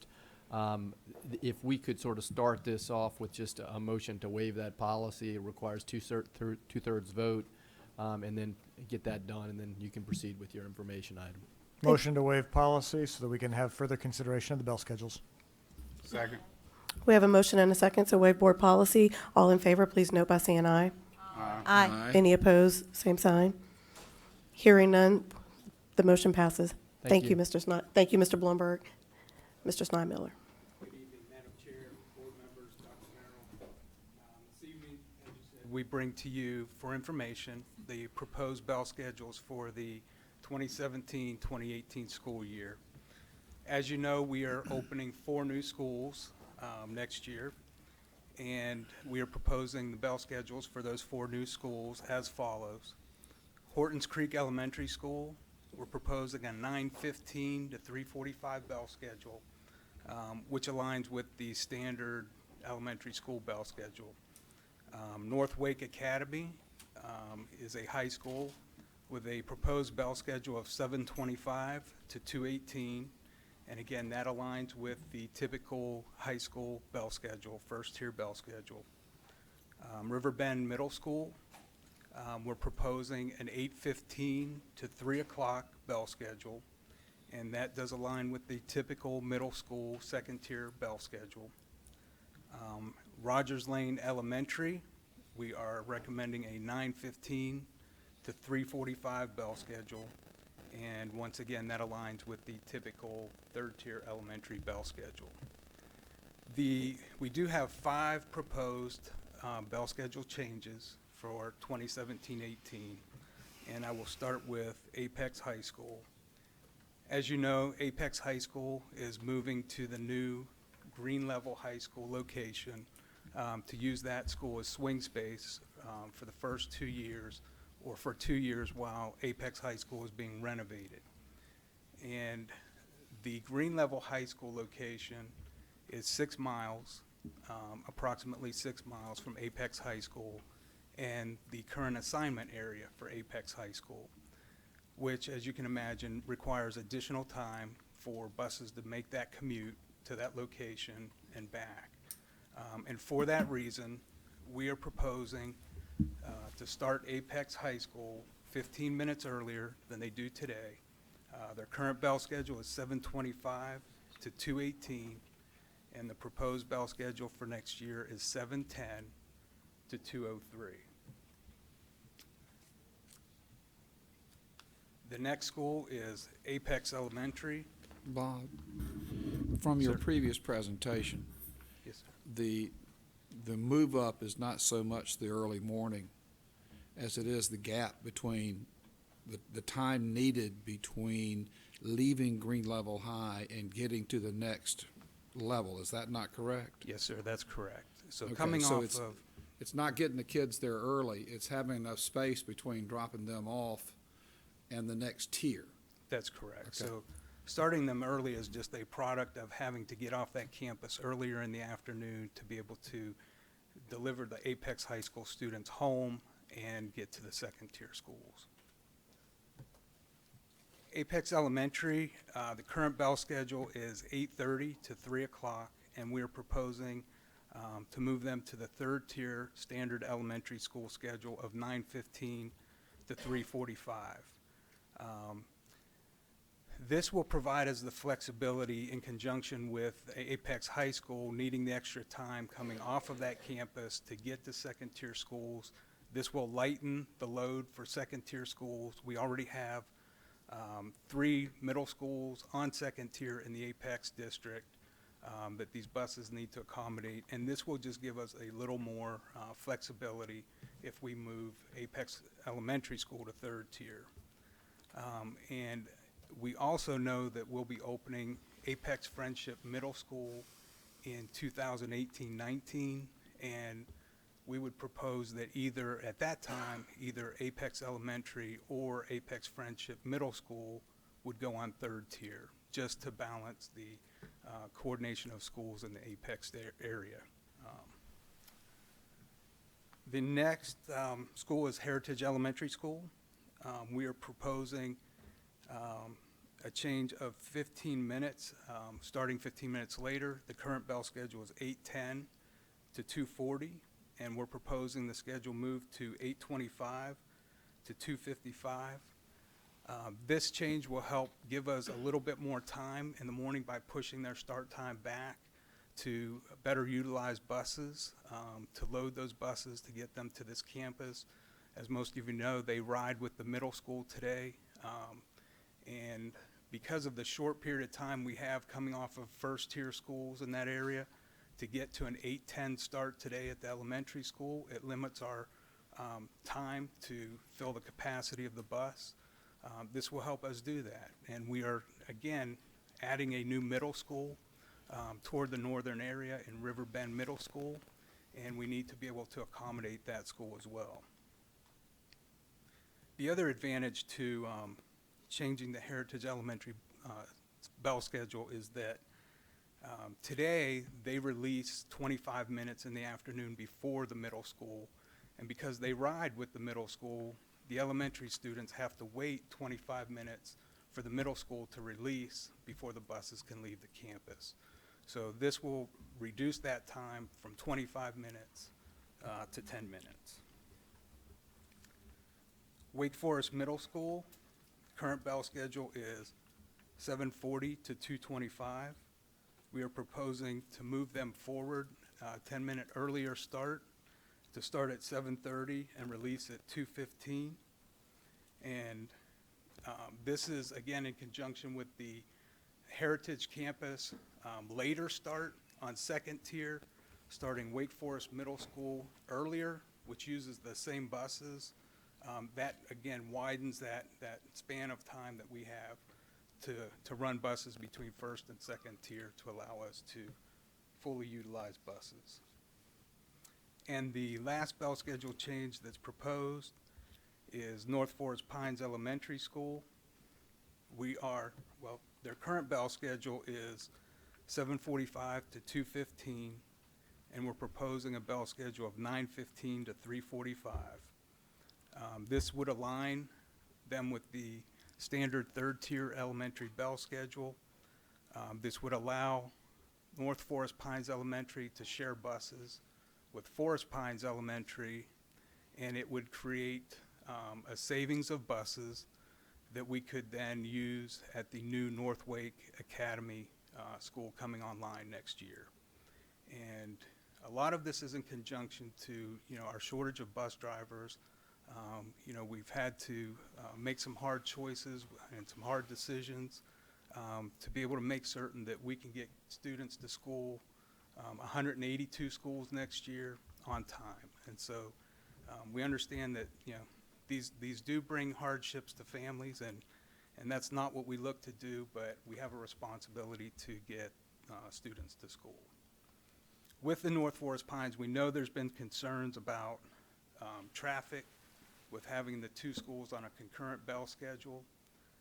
Things that we have looked at are the stacking capabilities at the two campuses and the carpool lanes. We found that North Forest Pines Elementary School can stack 115 cars. North Forest Pines can stack 100 cars. And with that plus the stacking along the street that's available, we feel comfortable that the vehicles, the carpoolers, can get off of Forest Pines Drive, which will not block traffic, and we will not have a traffic issue. Because of the concerns we've had out there, it's no secret that we've tried to change this bell schedule in the past, and we wanted to make certain that we understood the traffic flow and what those implications would be. So we hired a engineering firm, AMT, to do a traffic impact analysis. Matthew Peach is the engineer that worked on that study for us, and he's here this evening to give you a brief summary of his report. So I'll ask Matthew if he could come up and share that with you. Good evening. Thank you for having me. It's my pleasure to be here to represent the Wake County Public School System in its effort to take a good look at the bell schedules for Forest Pines Drive and North Forest Pines Elementary School. I have a couple of quick comments just to make before I really get into describing the study and kind of what we do, what I do, what's required of me. But the first point that I want to make is that while there are traffic concerns, we do listen to them. I have read the comments online that the parents are making about their concerns with regard to traffic. I have heard you. Your voices are being heard and considered. The first thing that I really need to say in regard to that is that if the school system isn't able to provide an adequate number of buses, one thing that's going to happen is more parents will drive their children to school. And that'll further exacerbate current traffic issues that we're seeing. So making sure that we have adequate buses, adequate routes, and that we're encouraging families to utilize those bus services is a really important thing that we can do to ease traffic congestion. A lot of the concerns that were raised by parents as well as staff with regard to the bell schedule change are related to the on-site traffic operations and vehicle stacking. And a little bit of that was discussed there, but really these are fairly modern schools. The schools opened on or around 2007, and they currently meet the requirements of NCDOT for vehicular stacking. They also have turn lanes, allowing parents to clear the through lanes on Forest Pines Drive so that traffic can move freely. Now, traffic out there currently isn't effectively using the stacking that's on the campus, and that's what the parents are discussing. I believe the school system is committed to working with the parents and the staff at the two schools to eliminate that problem and allow traffic on North Forest Pines to flow freely while parents are performing pickup and drop-off. With that said, really, I must apologize if the traffic study was made available to you. It is quite dry. Those are intended for my fellow engineers, specifically the people at the City of Raleigh and NCDOT. So I do apologize if the writing was a bit dry. What we studied were both school driveways at Forest Pines Drive, along with the other intersections along the road, starting at Corona and Foxcroft to the north, and going all the way down to Falls of Neuse to the south. So in total, we studied several intersections, and really the means by which we performed the traffic study was to first collect data. So we collected data at all of those intersections in addition to data at both schools during both pickup and drop-off times. So really we had data collectors out there for a total of, I believe, 8 hours for the given day, continuously collecting data for who's making a left turn, who's making a right turn, who's going from where to where, so that we can accurately model traffic operations out there. And really what we found is obviously the vehicular stacking is an issue, but really we took the traffic that's occurring during the Tier 1 start. That's that 7:45 start that you've been hearing so often. And we really took that traffic, picked it up, and dropped it right on top of the traffic for that Tier 3 start, which is the 9:15 start, the 90 minutes later. And then once we load the roadway network, we can simulate traffic operations out there. And assuming that the vehicular stacking is sufficient within the schools and that the traffic does not back up onto North Forest Pines, traffic delays are limited to side street movements, particularly left turns. And what I mean by that is the additional traffic on North Forest Pines, folks will have to wait a little bit longer or find an alternate route if they want to make a left turn. Right turns continue to flow relatively well, so as long as parents are making right turns, we don't see a lot of problems with folks leaving the driveways. In fact, the southern school of the two currently has a left turn prohibition sign out there. And while that is out there, we do notice parents making left turns and through trips out there. So there's informational problems as well as geometric problems and management problems that we have at the two schools. And that's really where the concerns are coming from. Beyond that, like I said, we've noticed very minimal delays. We produced the study in regard to the requirements that are set by the City of Raleigh and NCDOT, and that study was submitted to them in February. We are currently awaiting their review and comment. If there are any, we'll be working with the city and NCDOT to ensure that we can develop a plan that everyone's comfortable with moving forward. If there are any questions, I'd be happy to answer them. Otherwise, I'd allow Mr. Snyder-Miller to return to the podium. Are there any questions? Ms. Cash? Well, I went out to look at the two sites with the principals and Andre Smith, and a couple different times I went out there. The two areas that both principals showed me that where they would be stacking cars were nowhere near 100 cars. So I've got both principals show me areas that they could start stacking their cars because it's not a single lane in and all the way around.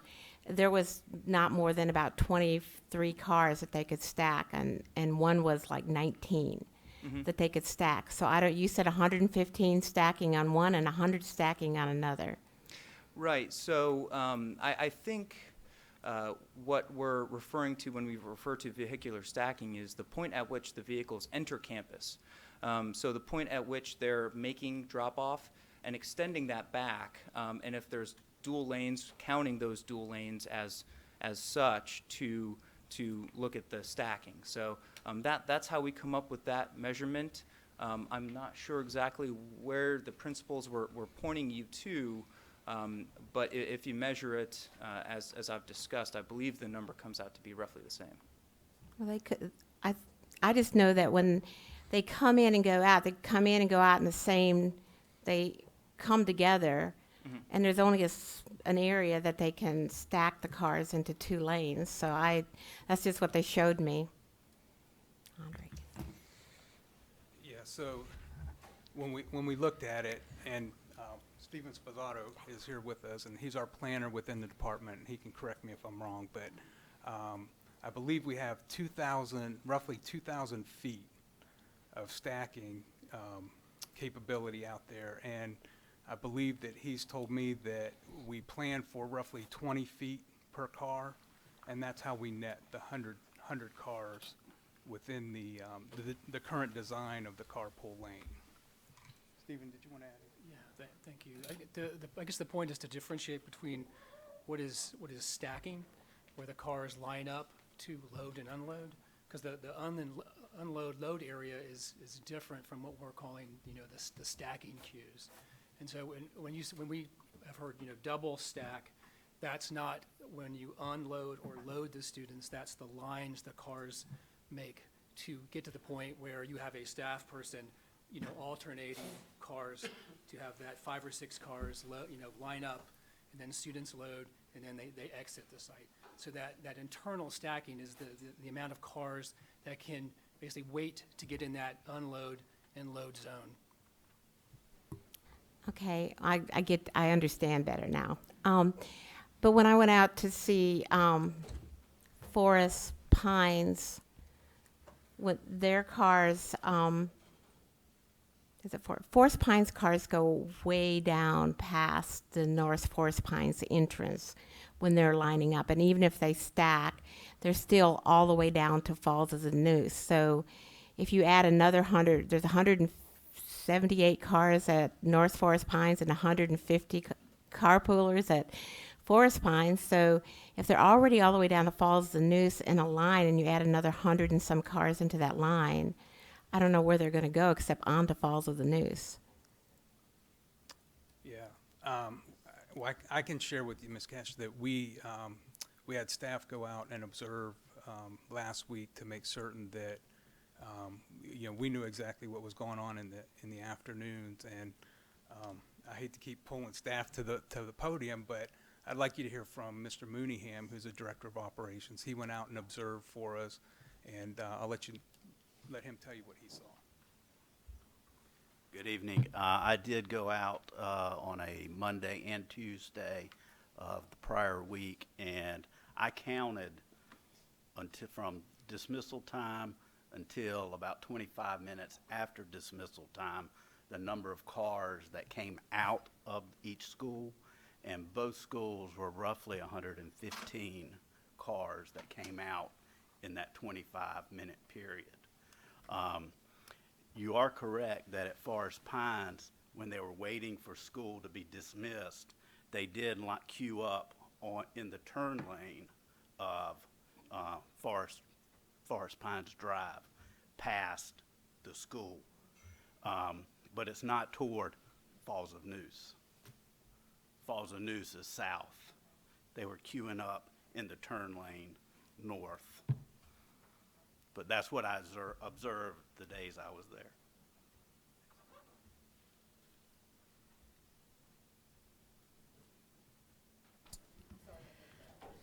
I don't want to belabor the point, but pictures work great for me. Do you mind looking at this? Okay, school, driveway, roads out here. When you say double stacking, do you mean literally this? Yes, side by side. So that from this point of where carpool's going to begin to here where they enter carpool, you can get 100 cars? Yeah, it's designed for 100 cars at Forest Pines and 100. Yes, okay, so basically all my mamas are going to come and decide that, school gets out at 3:45. So about 3 o'clock, they're going to start lining up and they'll sit and read their books or talk. And there'll be 100 of them that can be off the road. And when you counted, there's only about 115 that are going through. So we don't have that many out on the road if you in fact can get 100 here. That's basically what we observed, yes. And that is correct about the stacking. Okay, then I do understand what you said. Thank you for looking at my picture. Thank you. We'll pass it around. I'm I so- don't understand that. I think I thought it.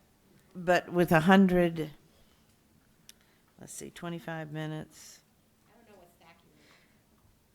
So, You saying double lanes? yes. double lanes, that's stacking. Yes. Saying singles. So at a certain point on the driveway as you enter the school, it'll be 2 lanes going in that direction. So stacking just simply means that the cars will park side by side in those 2 lanes. And That's what I thought, but you can't get 100 cars double stacked.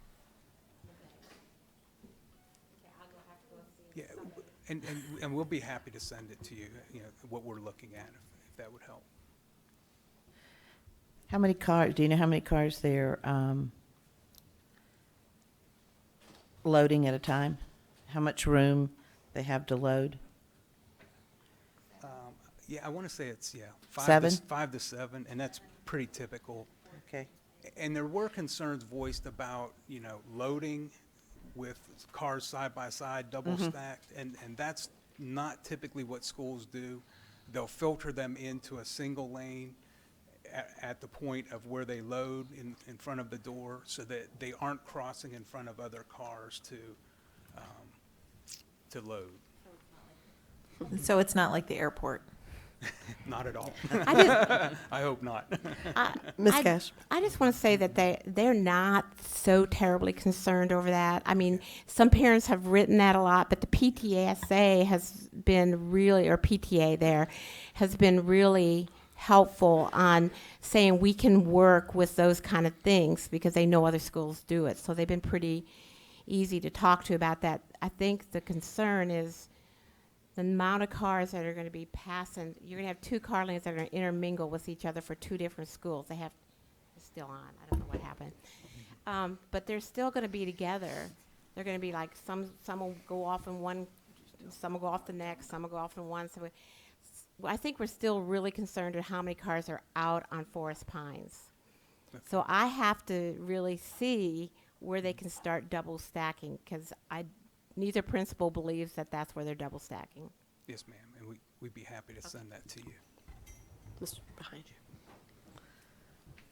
One quick thing that I wanted to add to address Ms. Cash's concern is that both schools have separate driveways, so the traffic is separated. The only thing that's combined with the two schools is the bus drop-off area. They share a bus drop-off area, and if the bell schedules are going to be aligned, then that would be something that we would want to see anyway. So the traffic is separated by the two separate driveways. I think that's an important thing to reiterate. We're not asking all parents to go in one spot for both schools. They will remain separated. They won't be separate on Forest Pines, they'll all be together. Well, that's correct, but that's why we need to ensure that all of the parents are able to, all of the parent traffic is able to be stored on campus. Just a second. Ms. Kushner. Well, I actually had a question about what does shared bus routes look like for these schools? So we've heard that from some parents that the buses are already crowded, but are you going to be splitting those routes? Are they going to be shorter because they're picking up, you know, a more discrete area of students from both schools? Can you describe what the shared routes look like and how they're efficient? Yeah, well, first of all, they do share an attendance area because they are the calendar choice for each other, the schools are. And so if you can imagine, you know, we're sweeping neighborhoods for both schools now rather than sweeping in the neighborhood for North Forest Pines and then returning to that same neighborhood for third tier to get Forest Pines Elementary student.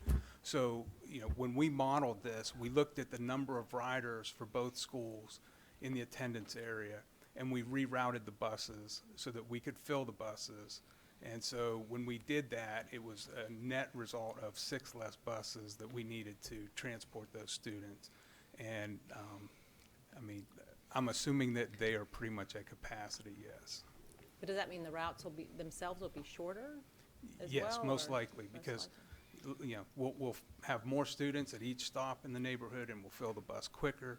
So, yes, I would imagine that they'd be shorter. And then with Heritage Elementary, there was a comment that the buses are, that it will create late buses. Does that seem, can you reinforce what that efficiency is that you're getting from the Heritage Elementary change? Yeah, so I believe that the buses will be out in front of the carpool traffic. We strive to drop students 30 minutes before the bell so that students have the opportunity to eat breakfast and that sort of thing. So as far as the buses getting backed up on Rogers, is it Rogers Road or Rogers Lane Road, that I think the buses will be out in front. And, you know, I think I'm answering your question, but by starting them 15 minutes later, moving the time that the buses have to be there at 7:40 today for an 8:10 start to moving them to 8:25 and the buses needing to be there at 7:55, that gives us more time then to run routes, make stops, and fill buses. And then in the afternoon, they don't have that 25-minute wait? That's Is that correct. okay? They still have a 10-minute wait, but it's much reduced. Thank you. Ms. Mahaffey. I understand the logistical reasons, and I get it. The part that concerns me is we're hearing this on the basis of buses, but this is going to impact students and our families, and we're looking at families at North Forest Pines and at Apex Elementary who are going to be incurring additional expenses for before school care if they work. And we have students at Apex Elementary who will be getting up, needing to get the bus for a 6:05 pickup. And we know at Apex High, thank you. And we know that this is not best practices for our students. And I understand the logistical reasons. I understand it's because of a lack of manpower. And I'm very frustrated that we're at this point where we have to put the buses and the need for that logistical piece before our students. What kind of efforts are we going to see over the summer to help recruit more drivers so that we can mitigate these issues and not be at this point next year? Right, and that's a good question. We are working with the HR team on some recruitment efforts. We're targeting some retired populations, and we're just basically really working this entire process from start to finish to make certain that when we do get an applicant as a bus driver, that, we are wrapping a staff person around each and every applicant and making certain that we do everything we can do to encourage that person to get through the classwork and to become a bus driver. And we're also looking at things that we can do to retain bus drivers. I've said this before, that we hire over 120 bus drivers every year, but we lose more. And so it's really, to me, more of a retention issue than a hiring issue. And so, we look at things like pay, things like working conditions, and all those sorts of things to help us retain bus drivers. Ms. Cash? Well, first of all, I want to tell you, I appreciate your patience. I do. And I do recognize that because you've got a terribly hard job. So I thank you for that. Now, what is this? Do we care what the city of Raleigh says? I mean, we have not heard back from them yet. Will they come back? What if they come back and say this isn't going to work, or if that won't happen, right? Or Matthew, you want to field that one? Absolutely. So obviously, Forest Pines Drive is a Raleigh road, and these schools have access directly onto and off of it. So of course we will absolutely be working with them to see if there's something that we can do, but my belief at this time, and without hearing back from them or NCDOT, is that if we can get all the parents on site and the queuing is no longer on Forest Pines Drive, then we've done an improvement to the roadway network. So if we're able to do that, I think it does bear mentioning that by taking school traffic that's currently out there for the Tier 1 start, the 7:45 start, and shifting that to a different time, the neighborhoods would see better traffic operations during that 7:45 a.m. time. So while we would see additional traffic on Forest Pines during 9:15 and around 9:15, and vice versa for the pickup times, the school let out, we would see improvements to traffic operations during the times which we no longer have a school starting. So I think that does bear mentioning here. Dr. Martin? Yeah, most of our conversation here has been about traffic, and traffic is problematic. Even when schools don't share different driveways, I've got that down in my district, Middle Creek and Westlake Elementary Schools, and that creates a significant traffic barrier, which is why the bell schedules are staggered. So I strongly endorse staggered schedules. I don't like early start times. None of us do. But I get the Apex issue. It's a short-term, 2-year thing. I don't like it at all, but I could potentially live with a 2-year issue. I guess I have a bigger problem with the North Forest Pine, because now that your 7:45 to a 9:15 start time is pushing on the other side. I remember well as a parent, 9:15 start times for children when you got work schedules is difficult to impossible. We paid for before school care that was available at the school that our kids went to. We got to make sure that that's available, but that shift is a big deal. And I'm hearing, particularly at the North Forest Pine issue, is the issue there is we've got the two schools that are calendar option and can share the same bus. We're going to be having a calendar discussion, and I know some of our question about calendar is, should calendar be choice? Should we always have the guaranteed calendar? And so I'm very cautious about making this kind of a radical change where, there is a reason why parents would choose an early start versus not. So I'm cautious about having this kind of discussion of the major change in bell schedule time when we could move, I'm not saying we are, but we could move to not having the guarantee calendar choice, and then we don't have the advantage of the single sweep through a neighborhood because each would have a different base. So I'm having a real problem with this drastic shift, particularly given that there's several other decisions that are just not ready to be made yet. Ms. Kushner, then Ms. Mahaffey, then Mr. Fletcher. Well, and actually my comment's similar to Dr. Martin's, that while I see the benefit of running a bus through a neighborhood one time and having a shorter route with the North Forest Pines and Forest Pines, I think there are student assignment issues that we have to consider that aren't impacted by our transportation decision. So it's complex and layered as all of our assignment issues are. Not that that's, I mean, it's just, I see both sides.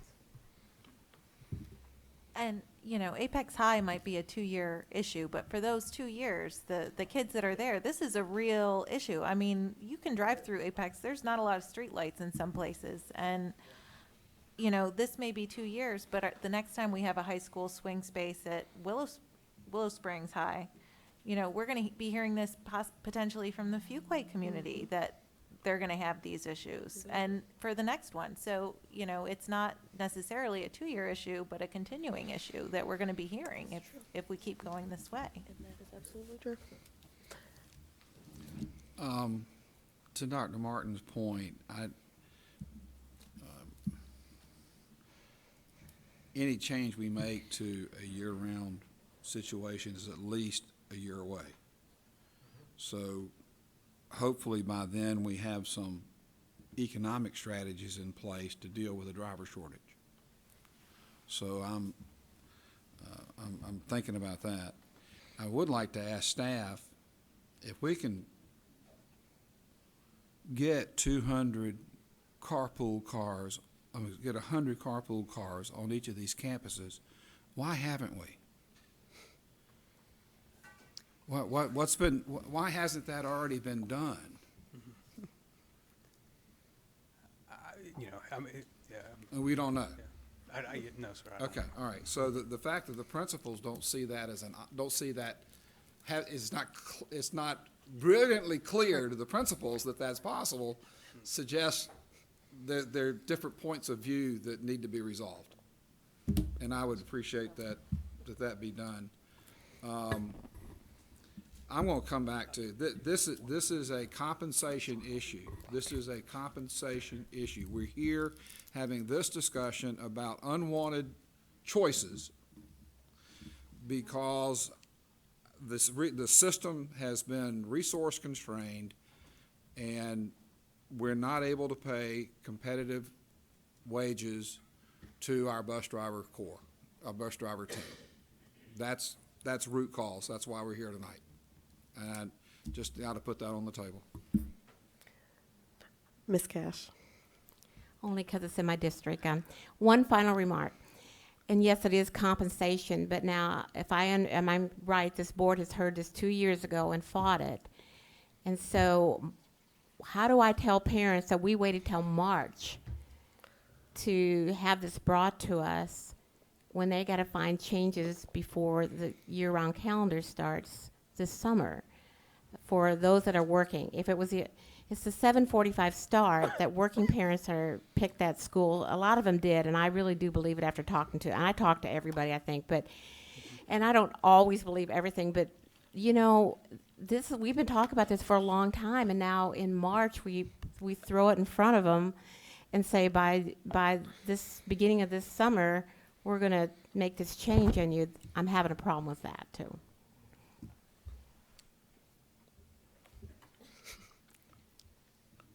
Oh, sorry, Mr. Agee. My apologies. On the Forest Pines, when these schools were opened, was the intent at that point when looking at traffic to have them on staggered schedules? And also the same thing for the Heritage site with that common drive, was the intent to have those at different schedules just to avoid these bottlenecks? I honestly could not tell you, sir. I don't know. I can find that out, though. Do you have a follow-up? Okay. Just a couple comments. I watch us design school layouts And in order to meet, and I'm going to assume in '07 it was similar, in order to meet ordinances and everything else, we've been required to pave more and more asphalt on our property, which is increasing the amount of acreage we need or reducing playfield space or whatever it might be. And I would be disappointed to think that we have paid for double stacking and we're not using it. That's point one. Point two is, we are telling you the things that we're going to try to do to address what is a very genuine problem that annually has become worse. I don't want you to believe that if we're able to raise pay and double employees, the problem's solved. We still may have the same problem come next fall, but we have to try everything. We don't know. So I didn't want you to think that you could conclude if we raise pay and if we double route employees, if you know what I mean, a custodian and a bus driver, the problem is solved. We could still have the same problem, but those are additional things that we will be trying to do. So I just wanted to be sure you weren't concluding that if we check box A and B, we're good, because we still may not be. So, okay, thanks. Thank you for that clarification. I don't see any further hands. So thank you, Dr. Merrill, for the clarification. It furthers, I think, the difficulty of all the things that have been outlined around where do we start, what's the root cause, are there several root causes to make this decision? Hence, we have it as an informational item and we waive policy before making a decision this evening. And so I do want to make sure that we've concluded that there are no other questions or follow-up for Mr. Snymiller. You've all asked several questions, but I want to ensure that he has any questions or follow-up that's necessary from his perspective. And we can still take them between now and when it's back. Absolutely. Thank you, Mr. Snymiller, and your team. And as you heard, Dr. Merrill, you all can still, if you come up with something else that you'd like for them to provide information on, you can still do that. Madam Chair, I move approval of the consent items as listed. As amended. Yeah. Second. We have a motion and a second to approve the consent item. All in favor, please note by saying aye. Aye. Any opposed, the same sign. Hearing none, the motion passes. We will now move to our action items. The first action item we have is academic advancement, the non-traditional calendar of schools study. Kathy Moore and Laura Evans.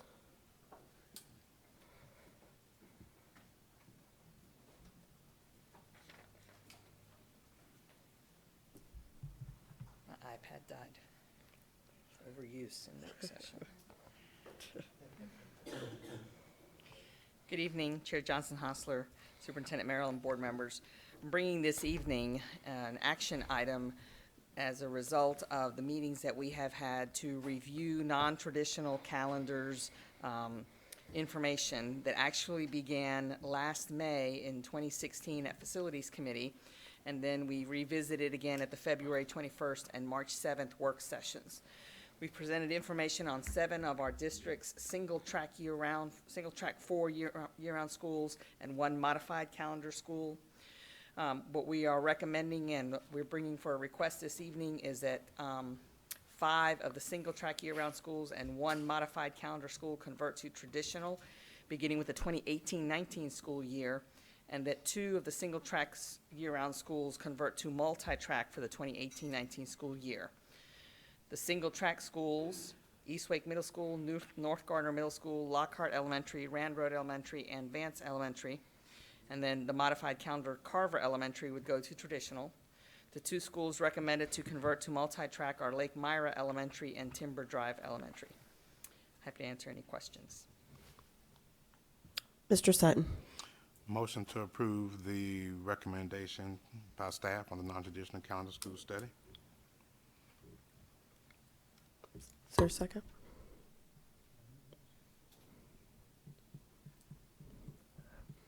So there's no second. I'll second it for discussion. That's what I was about to say. We actually can second it and vote the motion down. Thank you, Mr. Fletcher. Now, for discussion. We have a motion and a second. Can we just, I'd just like to hear again the idea between moving from a track 4 schedule to a traditional calendar and the argument for that. Okay. So the schools that are single track 4 right now were converted to multi-track at some point. They were converted as multi-track as a part of the district having multi-track schools because of crowding and the inability to build schools fast enough to handle crowding. The schools were moved to a single track because we were not sure, as enrollment was declining and the need for multi-track was not there, whether or not we would ever need to convert the schools back to multi-track. The single track 4 creates an additional calendar that we have at the school. The schools that are single track 4 in this part of the county, the data that we showed you regarding the demand for calendar options does not show that there is strong demand. The schools are under-enrolled. The traditional calendar is becoming more the default calendar for the district.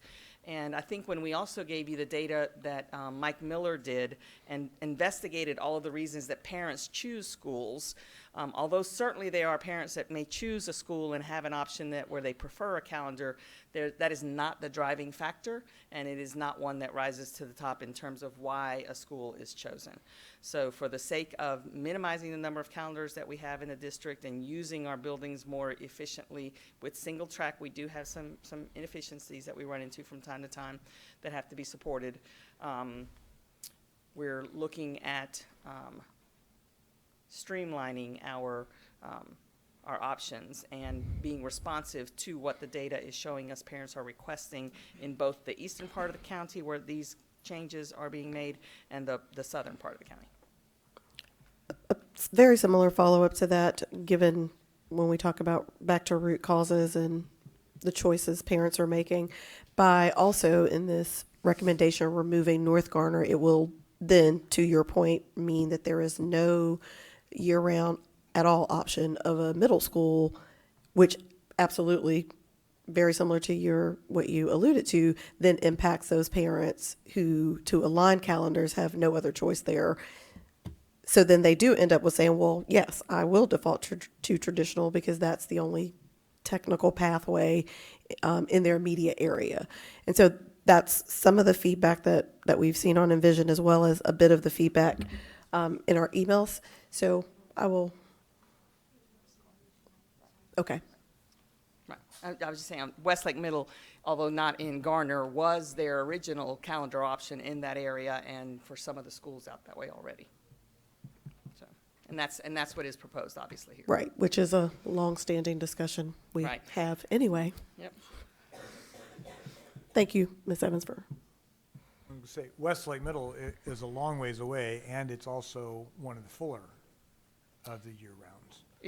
It's So it doesn't have lots of It's capacity. full. It's not under-enrolled. So,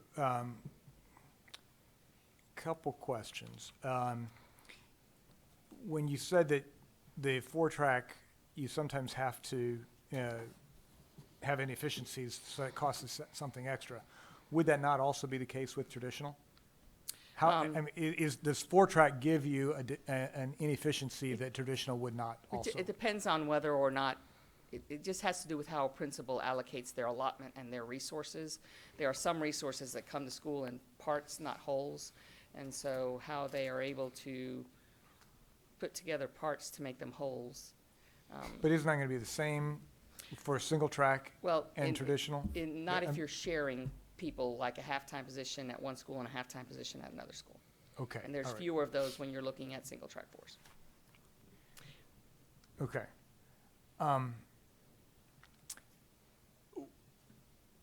What is the advantage of making this decision independent of some of the other discussion that we're talking about calendar, particularly given that some of the discussion, at least in our one-on-one conversations with each other leading to all of this, is again asking the question about sort of the guaranteed calendar choice versus not, because it strikes me that that decision would impact this decision to some degree.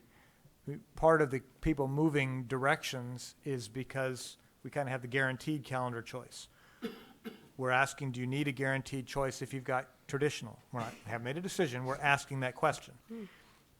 Would we need to ask the same question, would you need calendar choice if it's 4-track year-round? I'm not saying yes or no, but I think these are questions that I feel I need to answer before I have any confidence in making this decision. Are you talking about the data of who's asking in and out? Well, it's partly a data question, but I think the board has to decide what are we going to do with the calendar choice. So that's not a data issue. That's we've got to decide where we're going to go with that decision, wherever it goes. I don't know which way it necessarily would go, right? But we have to. It feels to me like we have to make that decision before we can make this decision. Otherwise,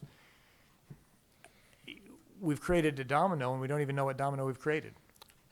I guess that would be my follow-up to that, is if we make this decision and then we have the conversation that we'll be following, and who knows where that will land.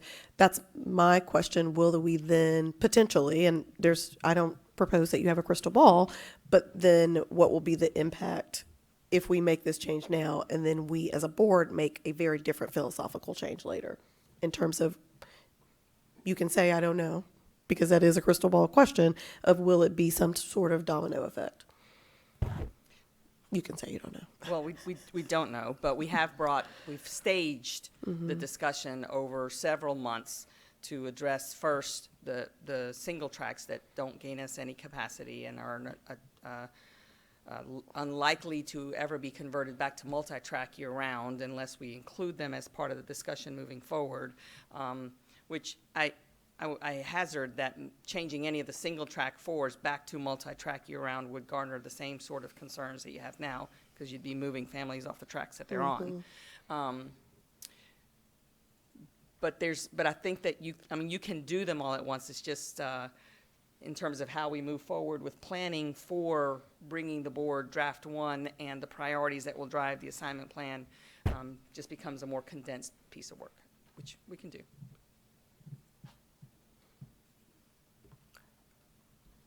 Sorry. I'm sorry, I couldn't tell if you all had your hands up. With the conversion to a traditional from the year-round, hypothetical, you're going to have some parents who are choosing year-round, and from the comments, it is very obvious that they choose year-round because it is in the best interest of their child, and that's part of the choice that we've given parents. Is there enough room at Lake Myra and Timber Drive to accommodate a significant number of students wanting to stay in the year-round calendar? Right now, we believe our modeling says yes, because Lake Myra is currently single track, as is Timber Drive. Okay, second is that though if we were to make the decision to move them to traditional, you want to go to year-round, you will not be guaranteed that you will be on track 4. Correct. Okay. And has there been any discussion for personnel that should we make this decision that the teachers that are currently enjoying a year-round calendar would get any preference for vacancies at Lake Myra and Timber Drive? I mean, there are processes that exist in the district now, and I think that year-round is a choice for teachers as much as it is for parents. So they would follow the processes that we have with transfer period that's open until May for that. I would encourage us to work with those teachers who want to stay on year-round if we were to make this decision. One of the other comments that, as I read through all of them, was about the academic performance of students. The data at these schools does not support that. They are not outscoring, and 4 of the 6 elementary are having trouble meeting growth. So I think it's more, it's not about that the year-round calendar is really supporting high academic achievement. So in all of those schools. I want us to continue to look at ways to support those schools, whether they're traditional or year-round, to help all the kids there really be able to show more growth than they are now. Ms. Cash, did you have your hand? Well, I was listening to some of the parents say that we had sold them before on the fact that multi-track was better for their children, so I'm sure most of those, not you, it wasn't you, yeah, I can see, that was good, actually, that was good. And, now what if our class size changed by whatever our legislature does? Will we need more multi-track year-rounds to house these kids, because we won't have classrooms? You mean in addition to the $26 million that you need for the teachers? Yeah, in addition to that, of course, we need classroom space. I mean, That'd be the only way I can think of going, is to. That's a possibility, yes. Just throwing that That out is there. a potential I don't know any other way to answer. solve it, except, okay. Mr. Fletcher. To follow up on Ms. Hartenstein's question about favorability to staff, staff has children on the same calendar in many cases as well. So that would be a companion issue. And when we had discussion about calendar conversion at a different school in a previous year, I got an interesting note from one of the teachers who said, it was easier for me to find supplemental work when I had a 10-week summer. I've now worked to find supplemental work 3 weeks at a time. And that's an interesting thing, but I think it causes me to think about what teachers do to adapt to what we ask for, and then what has to be undone when we make a decision. And so it's not a point yay or nay, it's just a fact that our personnel are going to be dealing with things that we don't necessarily think about beyond an application period for transfer. Ms. Mahaffey. Am I correct in remembering that our year-round teachers have the ability to sub when they're tracked out? Yes. Well, she's thinking. And so do traditional teachers sub in year-round schools in the summer. Okay. Okay. So one question back to along the lines of Ms. Hartenstein's. So we just talked a little bit about the impact to potentially timber. I guess I'd ask the same question for those that will be moving from track 4 to traditional. What's going to be the impact on their size? And you gave an explanation, so I'm guessing, do we know if that's going to be the case of potentially sharing staff to fill those holes if they lose student population, because those parents indeed do choose to go to year-round? Right. I mean, the schools in that area are between 80 and 90% in terms of their planned capacity. So they all have space. And do we have a plan to grow that capacity if the capacity decreases, I guess is the question I'm asking, Right. Because, again, we don't really know, but if people do choose based on what we Right. read. So there to is leave. there is likely reassessment that's a part of this as well. That's exactly what I'm asking. That's what you're asking. Yes, there is reassignment that's a part of this that would be the case either way, because you've got Bryan Road. Bryan Road. Is that Yes. called? Opening in It the is. same year that this plan takes effect. So the opening of the school in that area does allow for a natural reassignment pattern to ensure that the schools are balanced utilization-wise, to address any issues that may come from whether they're traditional or single track 4 and different choices that families might make. Because that's the hard part. You've got a commensurate number asking in as asking out. Ms. Kuchner and then Dr. Martin. And thank you, Ms. Moore, for that added information, but this is, what is compelling about this proposal is that we're simplifying the complexity of the calendars that we have in Wake County. We have so many, and having a single track 4 just adds to that. So I do appreciate that we are working towards simplifying that, but it is heartbreaking to see Carver having that modified calendar being grandfathered in what we talk about is an ideal calendar, the modified, which is the one calendar that is not available to us under current state law governing calendars. So to take away from Carver what we think is really a great calendar for academics, but also recognizing it's an outlier by itself. There's no feeder. There's no feeder. There's no calendar continuity for parents who are in that base. So that really is a source, just a source spot for me in this proposal. But I also recognize that it's, we can still hope that we get local, that we have a local bill before the legislature to give us that flexibility back. And I would hope that parents would encourage their legislators to support local control of our calendar. Dr. Moore. Well, I just want to reiterate, I am conflicted on this because I agree with you completely. We've got too many calendars, and streamlining makes sense, but I want to make sure we streamline it in a thought out, not that this is not thought out, but we've got a lot of moving parts. And I'm a little concerned about moving some parts before we're quite ready.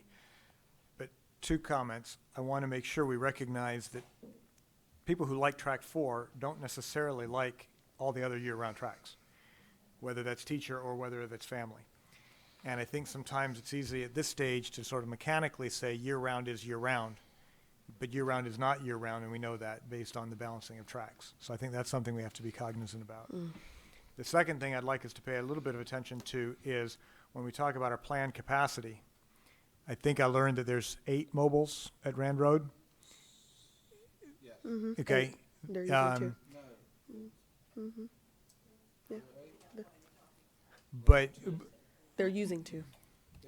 there are 8 There are there, 8, but they're they're using using 2. But this gets back to a discussion that we also continue to have. What is our capacity numbers? How do we define that? And I think I would argue that if we're calculating our capacity numbers based on 8 trailers, even though we're using 2, that's not the transparency that I would like, and I would continue to like to see us move away from this overuse of mobiles. So not all tracks are equal, and careful with our description of capacity concerns me.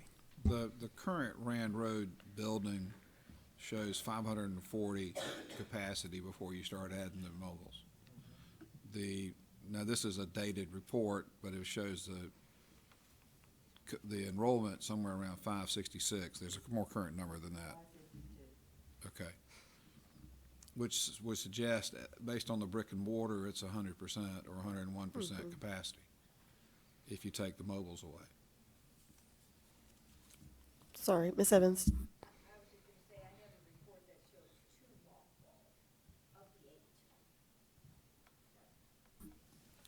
Okay. Which means they're not counted in the capacity.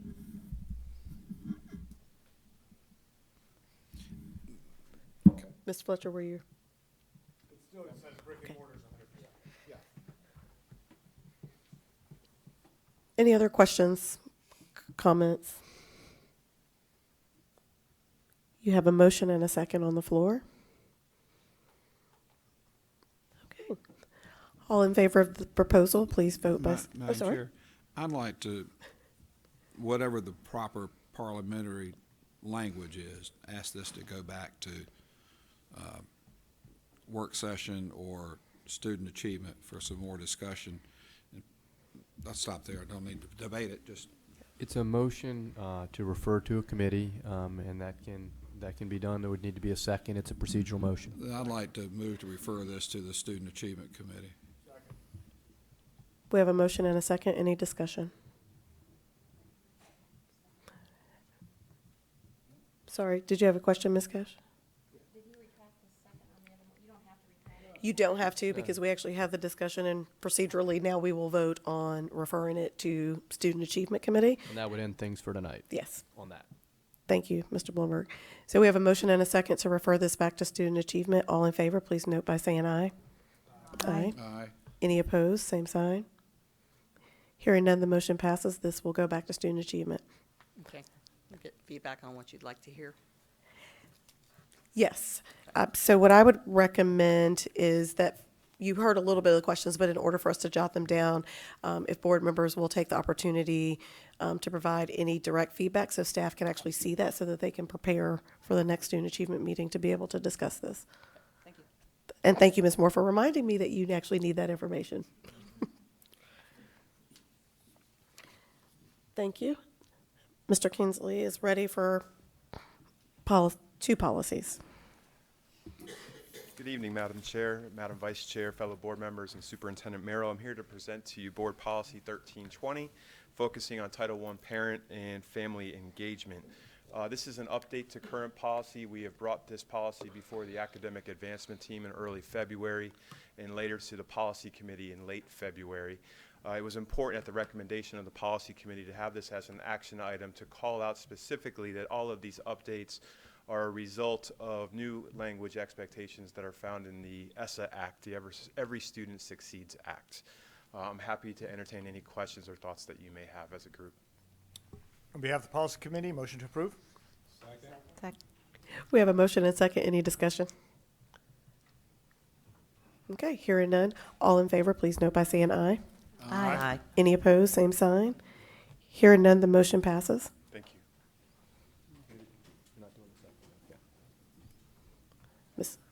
Ms. Moore is back. Thank you. Good evening again. I'm bringing policy 4100, that is our admission to the Wake County Public School System policy. We made revisions to this policy along the same lines of the revisions that were being made to the Title I policy regarding ESSA regulations, and bringing the policy this evening for approval. And again, this one, it was primarily dealing with foster care opportunities that have been highlighted. So anybody paying attention to foster care might want to look at the revisions. But on behalf of the Policy Committee, motion to approve. We have a motion and second. Any discussion? Hearing none. All in favor, please note by saying aye. Aye. Any opposed, same sign.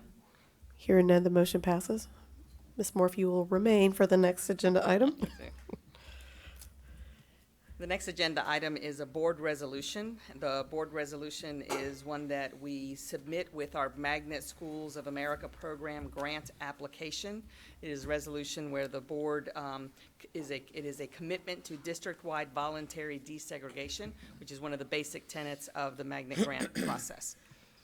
We have submitted this resolution in the past with former grants, in fact, just a year ago. As you know, the grant is now on a 5-year cycle, and this will be the last time that we get to apply for this grant for another 5 years. Mr. Sutton. Motion to approve the board resolution for district-wide voluntary desegregation. Second. We have a motion and second. Any discussion? Hearing none. All in favor, please note by saying aye. Aye. Any opposed, same sign. Hearing none, the motion passes. I will now entertain a motion for the human resource items. Motion to approve the human resources recommendations for administrative appointments that were reviewed in closed session. As well as the other staff recommendations. We have a motion and a second. All in favor, please note by saying aye. Aye. Any opposed, same sign. Hearing none, the motion passes. I will now. All in favor, please note by saying aye. Aye. Any opposed, same sign. Hearing none, the motion carries. The meeting is adjourned.